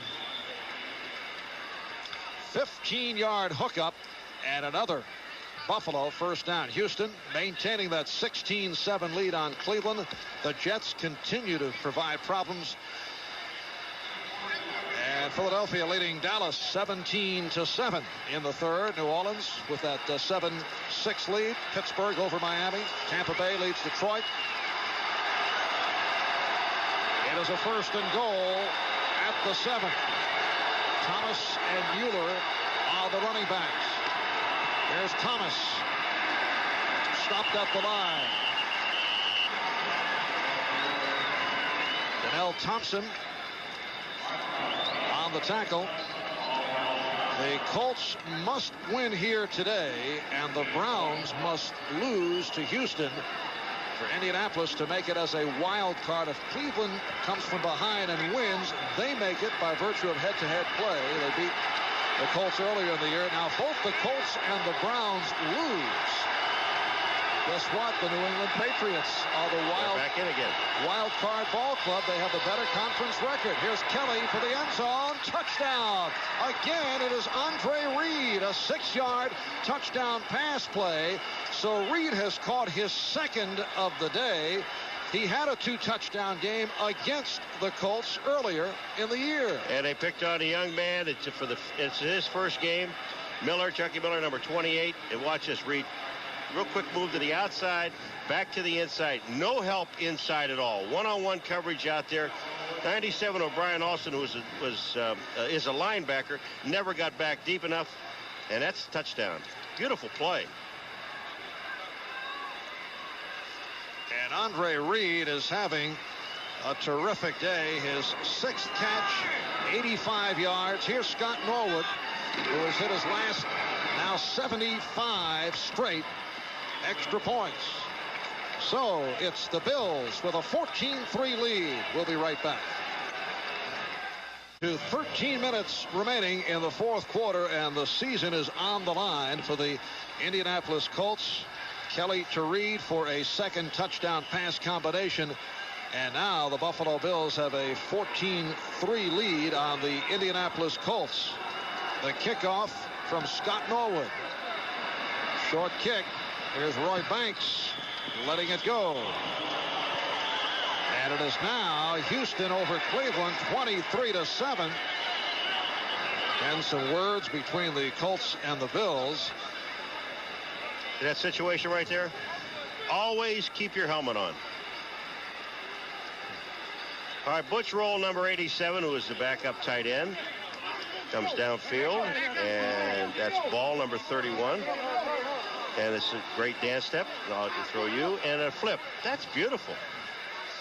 Bentley saying, why did you throw our guy? All right, here we go. Kelly to Reed, and he just reads it perfectly. Andre Reed coming in, super pass. Look at it, right in the stomach. Can't throw it any better than that, folks. Unnecessary roughness, number 79 receiving team. After the ball was kicked off out of bounds, an unnecessary hit. Ball in play in the 20-yard line. First down. Wait. They got him for unnecessary roughness? Did you see what Butch Roll did? Well, Harvey Armstrong agrees with your point. Here's a look at it. Well, that's Sherman Cockcroft right there, and he hits him out of bounds afterwards. But they missed something way upfield. Butch Roll. First and 10 from the 20. Warren Moon on a 7-yard touchdown pass to Hayward Jeffries. And the Oilers now 23-7 over the Browns in the third quarter. Tight end Pat Beach stopped by Ray Bentley. It's all well and good with Houston rolling up the score on the Browns, but it will not mean anything for the Indianapolis Colts if they are not able to come from behind. Cornelius, he just has a great time. This guy loves to play. Cornelius Bennett, watch this. Ole, get out of my way. That was Bennett, number 64, that he threw out of the way. He's throwing people all over the place. They spin here a lot easier than they do on grass. You know? Second down and 3 at the 27. Nickerson. He made the read, try to go outside, and went for 4. And a first down. Leon Seals pushed him out. Gary Hogeboom has come on for the injured Chris Chandler. Took a hard shot from Bruce Smith. in that last series back at the goal line. First down at the 32. Now Hogaboom will use his tight end a lot more than Chandler will. Chandler likes to throw the backs, likes to throw the wide receivers. But Hogaboom knows that those tight ends are your outlet people, and they'll get you that 5 and 6 yards. That was only the second catch for the tight end, Beach. How about this one? Incomplete. Beach could not hang on. Covered by the strong safety, Leonard Smith. See, Hogaboom is going to go to the people that he knows that they're going to be covering one-on-one. Now, that time they had Leonard Smith, the strong safety, ended up on Beach, so he has him one-on-one coverage. Now, Beach is coming all the way across the field. This is excellent coverage by Leonard Smith because of the distance that he has to travel. Look at how fast he closes on Beach. Beautiful. They must have had the Houston score up again, but it won't make any difference because this team happens to be down by 11 points, which is 2 touchdowns. 2nd and 10. Off the draw, nothing. Dickerson stopped behind the line. And the crowd now showing its dissatisfaction with the home club. Leon Seals on the stop. There it is, off the touchdown pass from Warren Moon, a 23-7 lead. And if all this holds up, if the Browns lose and the Colts lose, it is hello New England. And the wild card will be the Patriots and the Oilers. Wonder who'll be the quarterback. Tony Eason, Grogan, well, Eason ended up on, he ended up on crutches yesterday, so maybe looking at Grogan or Flutie if that does hold up. Bill Brooks on the reception, but held short of the first down. 11-yard play. I'll tell you what, they gave him one of the greatest marks, Billy Brooks, you're ever going to get in your entire life. Now the ball is at the 42-yard line. Now watch where Brooks gets hit. Now here he is at the 36, 37, 38, 40, 41, and that's it. Now ball is marked right on the line at the 42. That's a whole 1 yard extra thing, isn't it? Good effort, though, by Brooks. It was a great effort. And he picked it up. So Bill Brooks reaching out to the spot and did pick it up. I just can't believe that spot. I mean, it was a great effort by Brooks. He did. He picked up 5 extra yards. And he's not that big, but you don't give him 6. And a first down at the 42. 10 minutes to go. 4th quarter. The Bills 14 and the Colts 3. Now Brooks comes in motion. And Hogaboom again has Brooks. Nice spin to midfield. 9 on the play. It will be a 2nd down and 1. And for the first time, the Indianapolis offense is cooking aside from Eric Dickerson. Yeah, look at Hogaboom saying, come on. He said, the clock's running. You don't need time to be shaking hands. Ron Meyer saying, well, just take your time. There is no time. You got 9 minutes and 27 and counting. And Hogaboom knows, give me the play. Let me get on with it. Or let me call my own play. 2nd and 1.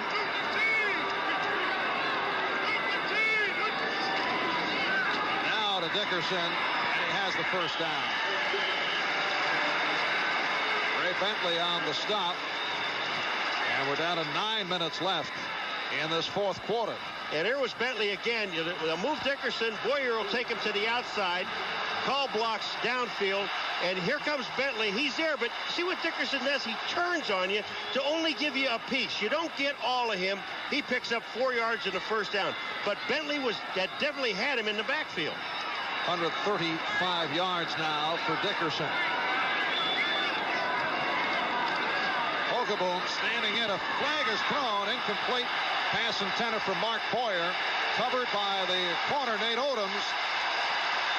And there's going to be pass interference because one of the back judges or sideline judges or the judge on the side, whatever that judge is, he threw a flag. It's a judge over here.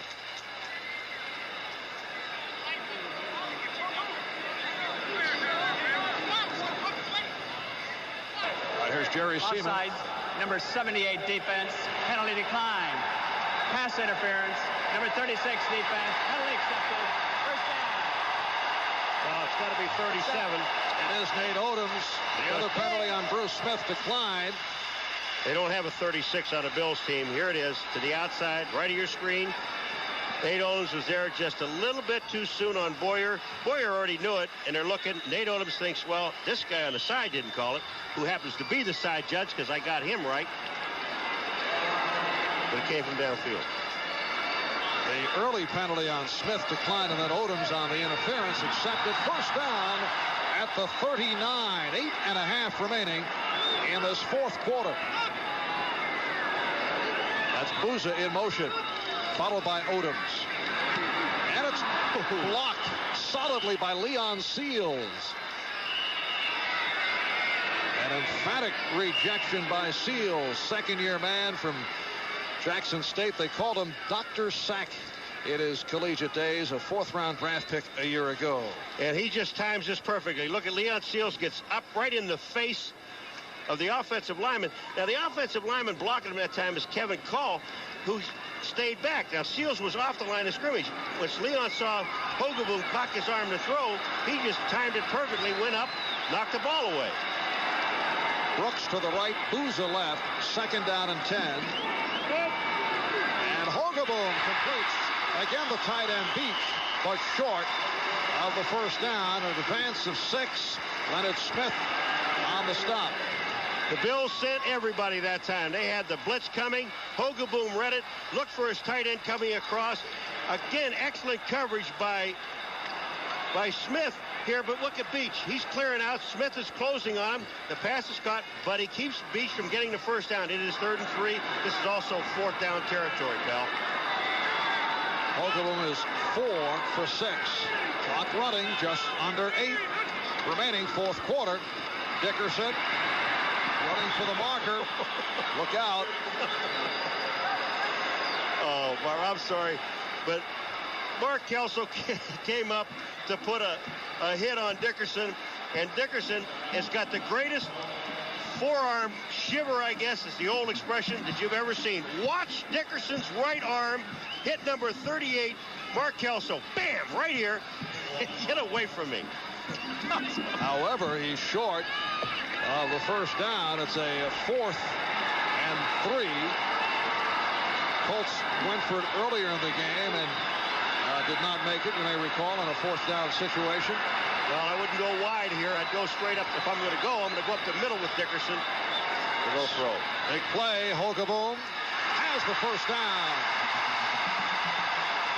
That's 6 on the play. And the Colt drive continues. So Brooks with the catch, Bentley on the hit, and with Hogaboom coming on for Chandler, the Colts moving well. You have no idea what a great catch. Watch how Hogaboom just fires this ball, and Brooks with his hands. Bentley is there, number 50, but Brooks just reaches up and grabs it, and that was a 4th down play. It'll be a first down at the 26. Hogaboom got the time. Incomplete. Look out. Dickerson taken down after the play by Bentley.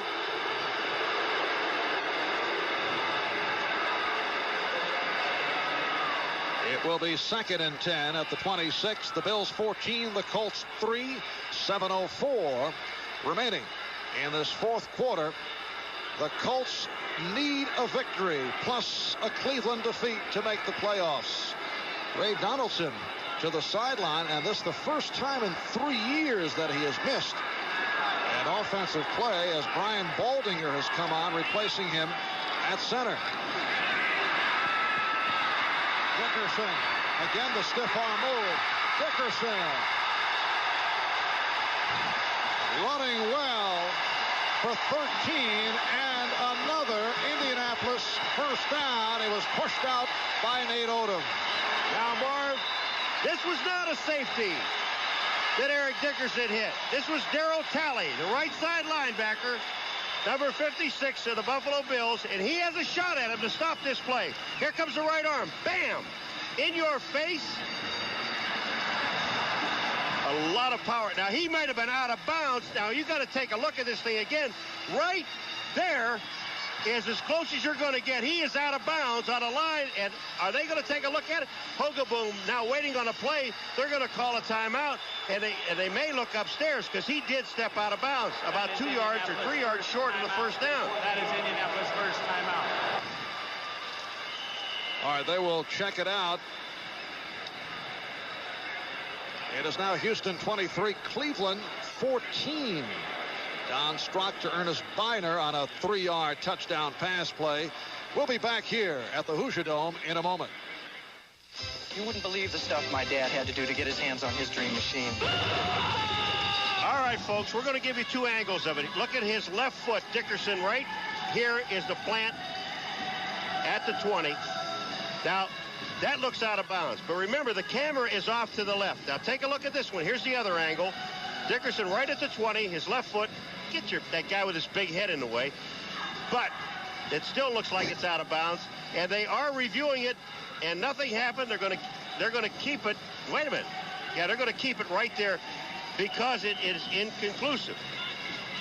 That is the key word, and you've touched upon it again, Paul. Is it inconclusive? Yes. Or we don't have the guts to bring it back? No, inconclusive. Very nice, Paul. First down at the 15, 14th play of the drive, just under 7 minutes remaining, fourth quarter. And Hogaboom with a bullet as Bentley down at the 5.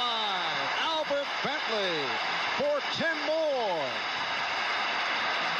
Gary Hogaboom, why didn't you start the game for the Colts? Here he comes, and he just fires this ball. Bruce Smith can't get in there.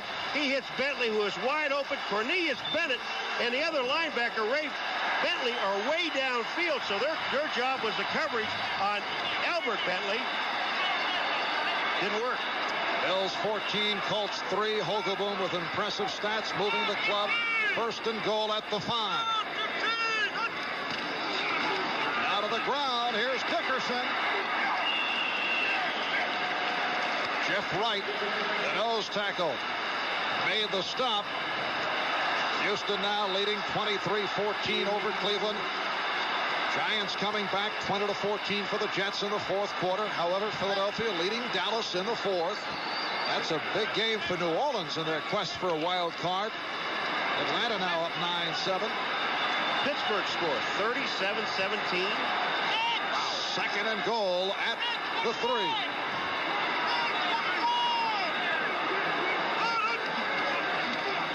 And Hogaboom lofts it for Boozer, broken up. Nate Odom on the coverage. Excellent coverage. That ball was laid out. Nate Odom stayed right on him. And the thing you have to do, when that ball is thrown up in the air like that, the quarterman must look at the eyes of the receiver.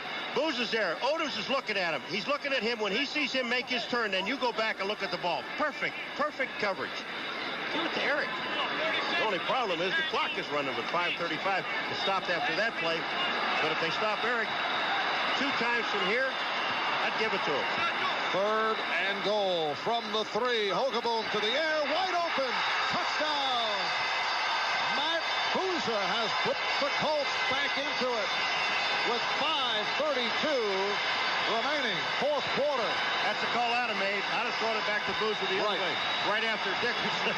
But it almost looked like a pick because when you take a look at the play coming inside, I think that's Brooks. And when Boozer goes outside, Odom's lost him. Just lost him totally. Hogaboom saw him wide open, hit him for the touchdown. There's still 5:32 to go in the fourth quarter. Boozer's 4th touchdown of the season. Hogaboom throwing for his 6th. And here is Biasucci. And he tacks it on.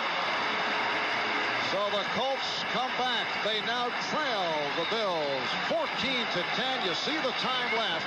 5:32 remaining in the fourth quarter.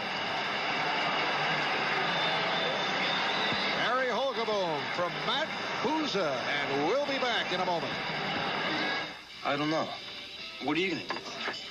Engineered by Gary Hogaboom, who came on for the injured Chris Chandler.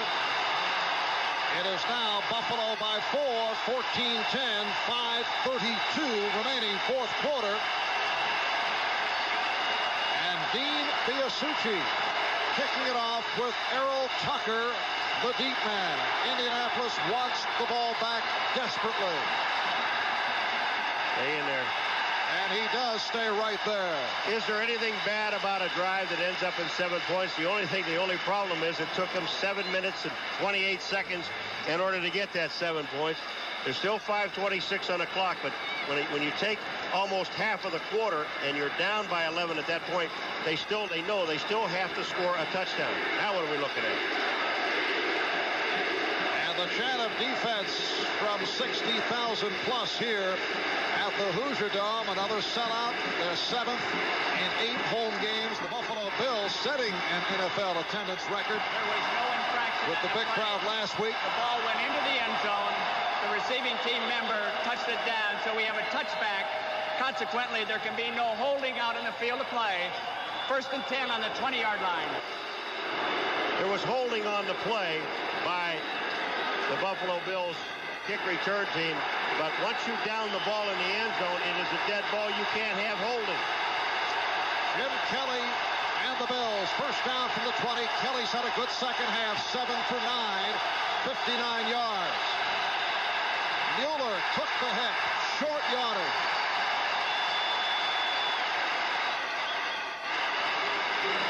A yard on the play. 2nd and 9 at the 21.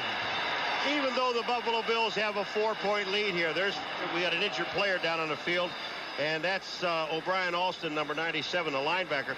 But even though the Bills have a 4-point lead here, don't forget that you have Andre Reed sitting out there, and he's playing against a rookie, guy that hadn't played before, Chucky Miller, and he's had a tough time all day with Andre Reed. It's just been play and catch. Don't be afraid to do that. Miller in his first NFL start on injured reserve. Most of this season that Indianapolis secondary has been hit by injury. Willie Tullis now strong safety. The starter Fred Robinson is out with a knee problem. Craig Swope has a bruised knee. Mike Pryor starting now at free safety. He was the strong safety last week.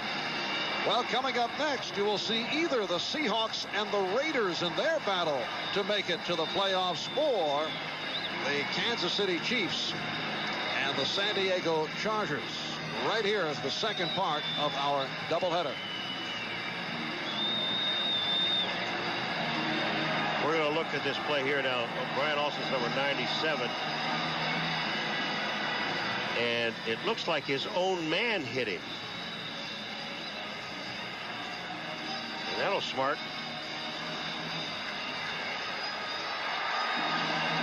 Brian Alston has had an outstanding rookie season. He batted down 3 passes in the final preseason game and won the starting job on the left outside linebacker spot, leading to the departure of Johnny Cooks, 10th round draft pick, who emerged as a starter. Still Houston over Cleveland 23-14 in the 3rd. Jets by 6 over the Giants. Philadelphia leading Dallas 20-7. And New Orleans trailing Atlanta in the other game of importance among the early starts. 5:12 remaining here in the 4th quarter. Marv Albert with Paul McGuire, our producer George Pinkle, director Dick Klein. And the Colts looking to rev the crowd up. Craig Swope playing cheerleader. 2nd down, they say, and 8 from the 22. Kelly, let's see, what will that be ruled? Will it be ruled a catch and a fumble or incomplete? Let's see. It's got to. Here you go. We're going to replay this thing. You got to have control. And that's Trumaine Johnson went across, and they were working on Miller. Here it is. Does he have control of the ball? The ball is coming out on the way down. If he has control, they've got to take a look at it. Because if that ball is coming out as he's going down. Well, if it stands up, it's a 13-yard pickup. Marv Levy wants the clock to be started. Here it is on the left-hand side of the screen, right at the bottom, at the very bottom of the screen. And is that ball is coming out on the way down. They've got to take another look at it. If Kelly get the play off. But they're not. It is ruled Completed pass. First down at the 35. That's a critical play. Here's Mueller. 3-yard advance for Jamie Mueller. The clock is running. We're down to 4:15 remaining in the fourth quarter. Don't get mad at me in the truck, guys, but they couldn't have used that replay anyway because you could hardly see part of the body. And the other thing is what they have upstairs. They have their own replay machines, so they know what they're looking at. But from that angle, from just seeing the ball coming out as he was going down, it was it should have been rolled either no catch or no control or a fumble on the play. Word on O'Brien. Alston, a bruised lower back suffered, and a question mark as to whether he will return. The Colts have 2 timeouts left. The Bills with 3. Second down and 7. Mueller going wide, could not make the turn. Only 1-yard advance. Cliff Odom rode him out. I can promise you that play was not designed to go wide and out of bounds. Not when you have the clock rolling at 3:33, and now Kelly's talking to him. Once you get to the sidelines, he's telling the young man, Jamie, you've got to cut it up inside, take the loss. It'll be third down, but let's go ahead and take the loss. But we've got to keep that clock running or force Indianapolis to take a timeout. Third down, 6. The Bills from their 39. They lead the Colts 14-10. Rob Riddick has checked into the backfield. Kelly gets it away. Incomplete. And the Colts will get it back. Good coverage by the combination of Eugene Daniel and Keith Taylor. 2 things happen on this play. A tremendous pass rush, and how Kelly got out of the first wave, I'll never know. He ducks, watch the rush coming up the middle. Kelly fakes. He gets underneath everyone, and then back up the field he goes with the ball and almost got the completion out. This is a tremendous play by Jim Kelly and also by the defensive secondary. John Kidd in his 5th season from Northwestern. Punting for the 6th time today. Clarence Verdun is back at his 21. 3:28 left. Here's Verdun, and he runs it out, so the clock is stopped. 44-yard punt, an 8-yard return, and the clock shows 3:19 remaining in the fourth quarter. The Seahawks and the Raiders will go at each other, with the winner coming away with the AFC West. The loser goes home. That is next for most of you here as NBC presents a doubleheader offering. For the Buffalo Bills, the question is home field advantage right throughout the playoffs. A victory, and it is theirs. If they lose, it will be Cincinnati having that advantage. For the Colts, the question is the season over following today, or will they play the wild card game next week? They also need a loss by the Browns, and they are still trailing the Houston Oilers. First down at the 25. And Holgerboom runs out of the pocket. He picked up 7. Second down and 3 as we approach 3 minutes remaining, fourth quarter. They got to hurry up offense. Now Holgerboom wasting no time, setting his club at the line. And off the draw, it is Dickerson has the first down. Eric Dickerson, 4-11, stopped by the free safety, Mark Kelso. 2 minutes and 40 seconds remaining, fourth quarter. The Colts do have 2 timeouts left. What a great weapon he is. It's like a pass play. Marv, it's a short pass play to him, but when a guy picks up 12 to 15 yards when he runs it. Holgerboom over the middle. Oh, Matt Boozer with the catch for 19. I was just looking. I thought maybe Leonard Smith was going to get a penalty for nailing the way he did. But you're allowed to hit the man when he's down. As he can get back up. Look at Boozer. You're going to see Leonard Smith come in here. That is legal. That is legal. He didn't get him with his head. Second catch for Boozer. And the whistle blows for the 2-minute warning. So the clock is stopped The Colts, when we resume, first down at the Buffalo 39. Ron Meyer in the fourth quarter. The Bills with a 14-10 lead over the Indianapolis Colts. Dean Biasucci hit from 52 yards out early in the game, and he missed from 48. Now, had he hit that, things would be different right now. That is not to say it would be necessarily a 14-13 game, but you said it in the break, Marv, when you said this game would have been played a lot differently by the Buffalo Bills also had he made that field goal. I mean, they know sitting back, they are already in the playoffs. They would like to have the home field advantage forever. I guess that's forever this year, or in 89, which is going to be 89. Yes. But the other thing is that the Colts need to score a touchdown. So they're going to play a little softer. That stuff's going to be open in the middle. Now, they're talking about, did he call timeout or not? What I'm saying is that Hogaboom shouldn't have called timeout because he's going to get the 2 minutes. Now he still has 2 timeouts on the other side of the 2 minutes. And Hogaboom, 9 for 13, 82 yards, 1 touchdown. That to Matt Boozer, all in the fourth quarter. He came on for Chris Chandler, who took a hard hit from Bruce Smith and was knocked out of the game for the 4th time this season. When we pick it up, Indianapolis will have first down at the Buffalo 39. Please reset the stadium clock to 2:02. Well, 2 more seconds tacked on. That means he used that timeout. And if he did use that timeout, they should know. 2:02. And I'm going to, we'll get into it. We'll have time to get in when we get to the 2-minute deal. So this means that the 2-minute warning is coming up, and the Colts did waste a timeout. Here's Dickerson for another first down, and he gets out of bounds after picking up 13 with 1:57 remaining, fourth quarter. Well, now they're at 1:57. The question was, now we got the 2-minute warning. They still have 2 timeouts on a board, which I know they don't have. There should be just 1. We'll have to clarify that we're at the 2-minute warning now.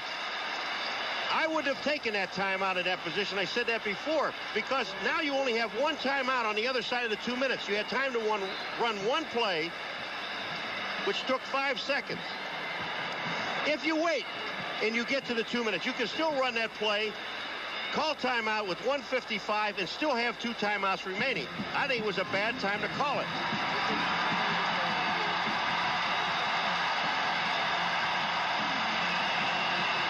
Eric Dickerson now with 163 yards. Twice this season he's gone for 169, and they are saying it is still 2 timeouts left for the Colts. All right, they're saying it was an official's timeout. So now, when Hogaboom got up under the ball, as soon as the whistle was blown, the ball was snapped. So the clock never got a chance to run down. And I'd like to know what the officials called timeout for. Houston and Cleveland. 23-21, the Browns making a move. Houston by 2 as Ernest Biner ran it in from 2 yards out. They are now early in the fourth quarter. Houston 23, Cleveland 21. So the Browns have come back. They were down by the score of 23-7 in the third quarter. To clarify that point, the officials said they made a mistake by blowing the whistle. So that was an official timeout, and the Colts do have 2 timeouts left. 1:57 remaining. Off the draw, big hole, and then it's closed. Dickerson stopped by Leonard Smith, and now Indianapolis calls for time, and now they are down to 1 remaining. Here I go again. I wouldn't have called a timeout here either, because we still have 1:50 to go. You can still run another play with Dickerson and then call a timeout. You'll be down around 1:30. But these plays should be called 2 and 3 of them at a time in the huddle. where you don't have to be fooling around, especially on a running play, because you can get back to the line of scrimmage in a hurry, Marv. If it's a pass play way downfield and it was completed, well, it'd been a touchdown here. But I mean, if, you know, on a situation like that, if it's a pass play, it's completed, everybody has to get to the ball. That takes a lot of time. It'll be a 2nd and 7 at the 22. There's 13 minutes remaining in the Houston-Cleveland game, with the Oilers up 23-21. The Colts must win here, and that has to be coupled with a defeat by the Cleveland Browns for Indianapolis to get in as a wild card. If Cleveland wins, they make it by virtue of head-to-head play. The Bills lead it 14-10. Holcomb off the roll, throws it away, had no one. And we're set for an update. Let's go to NFL Live at our New York studio. Okay, Marv, here's the Cleveland touchdown. Ernest Biner from 2 yards out. Following the extra point, they trail by 23-21. A field goal could win it for them. There's plenty of time left in this game, 13 minutes. Houston just returned the subsequent kickoff to their 40, so they have good field position. Back to Marv and Paul. Thank you, Bob. A 3rd down and 7 at the 22. Minute 45 remaining 4th quarter. Brooks to the right. And Bellini now flank left. That is Booza in motion. Handoff to Dickerson, rather to Bentley. Picked up 10 of the 1st down. Albert Bentley. What a great call. That is a great call. Bentley has not taken a handoff today, has he, Kenny? I don't think Bentley has taken a handoff today. That was his first. There's a flag on the play. Bentley did not take a handoff, and all of a sudden, everybody's looking at Dickerson. You're looking at 4 wide receivers, and you hand the ball to Bentley, and a little quick trap up the middle. But they got the Bills. They got the Bills in a defense where they have 6 defensive backs, only 1 linebacker in the backfield. Delay of game. 55 defense. One of the Buffalo Bills kicked at the ball, and it's called a delay of game, a critical call against Buffalo. Well, what happens? The Bills they have 6 defensive backs, 1 linebacker that plays deep. They have 3 down linemen, and they move Cornelius Bennett, who is a linebacker, up on the line of scrimmage as a down lineman. And they're just running in the middle because there's nobody there. It is Holcomb to Bentley, and he's in. Touchdown.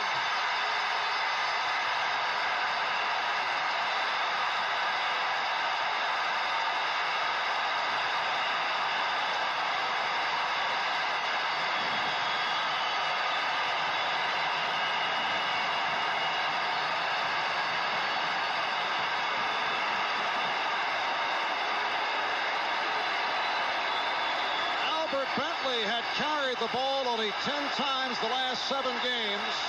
He has been a forgotten man since the addition of Eric Dickerson. He reeled off 10 on the ground. He just caught a touchdown pass. And Indianapolis very much alive as they now lead the Bills 16-14 with a minute 18 left in this 4th quarter. And here is Dean Biasucci.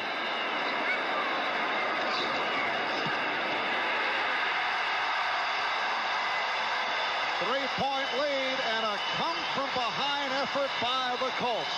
Now, what do you say about Albert Bentley, the forgotten man? Obviously, the Bills forgot about him on a running play where he got the 1st down. And here, when you take a look at Bentley, comes out of the backfield, there's no one on him right here. And right at the end, Leonard Smith gets to him, but he got cut off because they had a crossing pattern.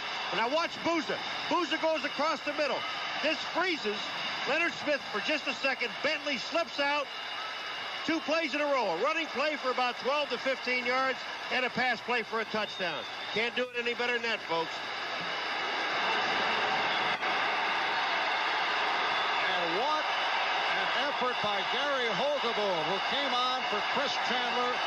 Holgaboom, the 9-year veteran from Central Michigan, who's made it back from shoulder surgery. He had 3 major injuries last year.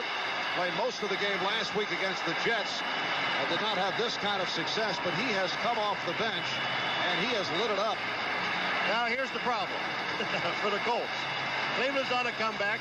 Could be all for naught. But you got the best field goal kicker in the National Football League is on the Buffalo Bills team, Scott Norwood. There he is.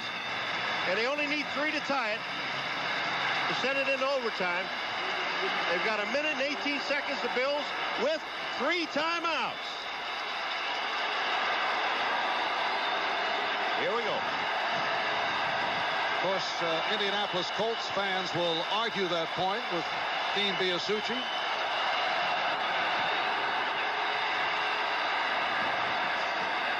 And here is the return by Ronnie Harmon.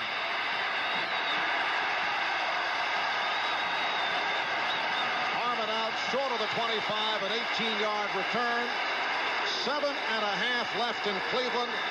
And the Houston Oilers lead the Cleveland Browns now 23-21. Eugene Daniel on the tackle, and we're down to 1 minute 10 and 3 timeouts left. All right, Marv, 2 things happen here. With the Buffalo, we got offside against the Colts on the kickoff. So what do you want to do? You want to run more time off the clock? You take the ball right where it is, don't you? Because when they kick off again, you're going to run more time. You got it down to 1:10. They're going to make him kick it again. Number 48 kicking team, re-kick, 5-yard penalty. All right, that is Donnie D, a backup tight end, called on the penalty. Take a look. You see the blitz coming. The Buffalo Bills also sent a corner, Wayne Davis, who plays safety in that dime package, which leaves one-on-one coverage with Leonard Smith and Albert Bentley. See, I don't like this. Biasucci can kick the ball and get it down by the 5-yard line, and they get good coverage again. You lost about 7 seconds on the clock, and you're going to lose another 7 or 8 seconds on the clock, which is valuable time. 2 things have to happen here. The Bills have to be patient because they have that field goal kicker. They've got the strong arm of Kelly. They've been able to throw the football. The other thing, the Indianapolis Colts don't do anything stupid. One of those stupid penalties that guys overreacting to things, making a mistake like that. Just play your defense the way you know how to play it, the way you played it for the first 4 quarters of this ball game, or almost 4 quarters. Indianapolis coming back from a 14-3 deficit. In Buffalo, the Bills, the club that came from behind. The Colts had led 17-0 in the second quarter in that earlier meeting. So Biasucci will kick it again.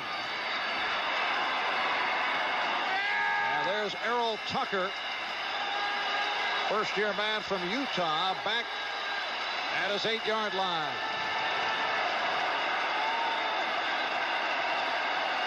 Buffalo does have 3 timeouts left. Good kick. Oh, excellent kick. And they will bring it out to the 20. And they lost, not only did they lose time on the clock the first time, the clock didn't start here, but they lost about 8 yards that they would have had. Houston with that 2-point lead over Cleveland. 4th quarter, under 7 minutes remaining. And the Giants have come from behind. If they win, they take the division. New Orleans has come from behind. They lead Atlanta 10-9 as they are gunning for a wild card. Pittsburgh big over Miami. Tampa Bay leads Detroit. And it has come down to this, depending, of course, on Houston and Cleveland. As Kelly unleashes. Oh, nice catch made by Ronnie Harmon. Chucky Miller on the stop. It is just shy of the first down. Remember the Cincinnati game we did with the Buffalo Bills when they got in trouble in the game? They were way down. They just started coming down the field with Harmon and Riddick. Harmon and Riddick. Once in a while, take a look for Andre Reed. Just throw those little short passes. Get him. That play took 6 seconds, and they picked up, 9 yards on the play. Second down, 1. Kelly looking sideline. And that's exactly what they're doing as he has Andre Reed. A 14-yard advance. And for Reed, his 71st catch of the season. And that is a Buffalo Bill franchise record, breaking the record held by Frank Lewis. Coming up next, you'll see either the Seahawks and Raiders battling for the AFC West or the Chiefs and the Chargers. 59 seconds remaining fourth quarter. Kelly could not find anyone. Don't want to do that. And quickly calls for the timeout. Jeff Herrod brought him down. So the timeout with 50 seconds left in the fourth quarter. Give credit to the defensive secondary and also the pass rush by the Colts on that play. Kelly had no place to go with the ball, no one to throw it to. Now you go back and take a look at Harmon and Riddick and see what the Colts are doing.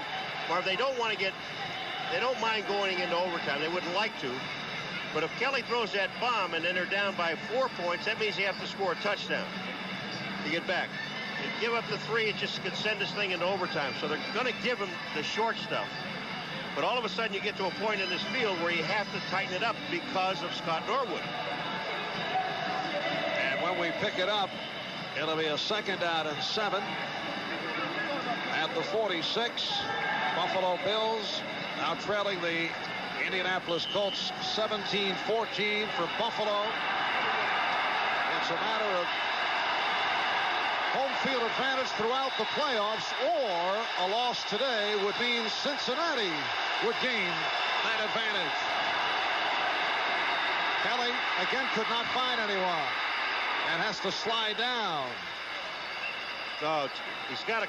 You're running too much time because you have receivers down the field. He's going to just dump the ball. He's going to dump it. And he stops the clock with 33 seconds remaining. See, there's a situation we were talking about earlier when you got with the Colts taking a timeout before the 2-minute warning.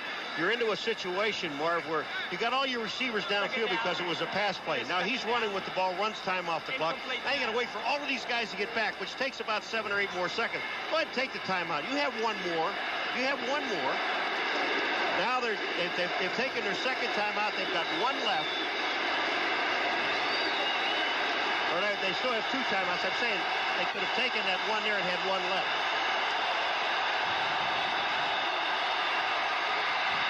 Kelly goes the middle. Down to 29 seconds. Darby and Thompson, I mean, they're just blowing up the field. They have no responsibility whatsoever right now, the defensive linemen. And this is the part of the ball game where they really love it. They don't have to worry about draws. They don't have to worry about screens. They don't have to worry about any running plays. All they want to do is get to number 12. And looking at that secondary, you talk about excellent coverage. Kelly had no place to go with the ball. It's a 3rd and 10. Buffalo at the Indianapolis 46. Now Kelly goes sideline and broken up. Pass intended for Chris Burkett. And it was Eugene Daniel, number 38, 5-year man from LSU, who made the play.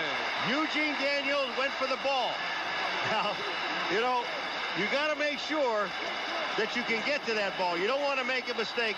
You bypass that ball, Burkett gets it. He's got touchdown. Daniel was there. I don't think there was any chance at all for that ball to get there. Now you're looking at what? 4th down, 10 yards to go, 25 seconds, and you got 1 timeout. So the timeout is taken. I'm told about 4 minutes remaining in the Houston-Cleveland game, with the Oilers leading the Browns by the score of 23-21. No, they say 8 minutes. All right, 8 minutes remaining in the game as we check out the report card. And Hogaboom came on and connected on 10 of 15 to lead the Indianapolis Colts back. 166 yards for Dickerson. And Bentley with a 10-yard run and a touchdown catch in that series that put the Colts on top. Isn't that amazing? Dickerson coming into this game carrying the ball like 25 times a game. He's carried it 36 times and he didn't look tired. Eric Dickerson, who appears to be on his way to another NFL rushing title. Kelly 17 for 29, 2 touchdowns to Andre Reed. Reed with 71 catches now for the season. This place could explode in about a half a minute. Fourth down play. Flag has been tossed, and Kelly completes to Riddick for the first down. But let's check out the penalty. It's going to be 4th and 15, I think. False start prior to the snap, number 71. Hellestray, 71. Al Hellestray, who has taken over for the injured Tim Vogler at right guard, called down the penalty. It is a 4th and 15 with 22 seconds remaining. The Bills have 1 timeout left. Eric Dickerson's just sitting on the bench, relaxing. Plays reset the stadium clock to 25 seconds. It's really funny when you see you. Everybody's up on the sidelines, and this is a playoff for him. I mean, this is do or die. Here's Eric. He's just getting himself ready in case they have to go for overtime. Hi, how are you? And Paul, they just reset the clock. Ron Meyer in a discussion about it. It's back to 25 seconds. 4th and 15. And Kelly is smothered. Jeff Harrod, the rookie from Mississippi, with the sack. His first of the season. I told you it was going to erupt. Here it comes. Take a look to the right of the screen. Kelly never sees him. And just blindsided him. Harrod came up. He's a blitzing linebacker. They had everything covered in the secondary. Kelly had no place to go. If you ask why he didn't unload the ball, remember it was 4th and 15, not 4th and 5. 4th and 15. He had to go downfield. And when you have to go downfield, you have to wait. Harrod was there. And that the first sack of the day for the Colts. So with 22 seconds remaining, Indianapolis takes over, and they will just run it down. We looked at Eric Dickerson on the sideline before that play. He didn't look tired. Only carried 36 times for 166 yards. That means Cincinnati Bengals have the home field advantage in the championship if they get there. That is Buffalo's 3rd timeout. And a timeout has been taken by Buffalo. Their final timeout stops the clock with 16 seconds remaining. And it also means that the Cleveland Browns must lose as far as the Indianapolis Colts are concerned. If the Browns lose, the Colts go to the playoffs. Right here, time for the Most Valuable Player Award, sponsored by Budweiser. And today's MVP, quarterback Gary Hogeboom, who came on for the injured Chris Chandler and rallied his club back. So Gary Hogeboom of the Colts, our MVP. Budweiser will make a contribution to the United Way on behalf of all the MVPs selected in today's games. And that is the guy that I think, I swear, I just think they're all happy and everybody's hugging and kissing on the sideline, but you got to wait on the Cleveland game. I always thought that Gary Hogeboom should have been the starting quarterback of this football team the entire year. So Gary Hogeboom leading his club back into it, and now the Colts head back to the locker room, and they will be rooting for the Houston Oilers to hang on as they have defeated the Bills 17-14 to make it a record of 9-7. The Bills finish at 12-4, and the Cincinnati Bengals now have home field advantage off their victory yesterday, plus the Bills' defeat today. They'll have it throughout the playoffs. So still Houston 23, Cleveland 21 in the fourth quarter at Cleveland. Indianapolis knocking off Buffalo 17-14. They get a split on the season series. And the capacity crowd here at the Hoosier Dome just thoroughly enjoyed what they saw in the fourth quarter as Hogeboom hit with 2 touchdown passes. Coming up, another major confrontation. The Seahawks and the Raiders battling to go to the playoffs as they vie for the AFC West Championship. Marv Albert with Paul McGuire saying so long from the Hoosier Dome in Indianapolis.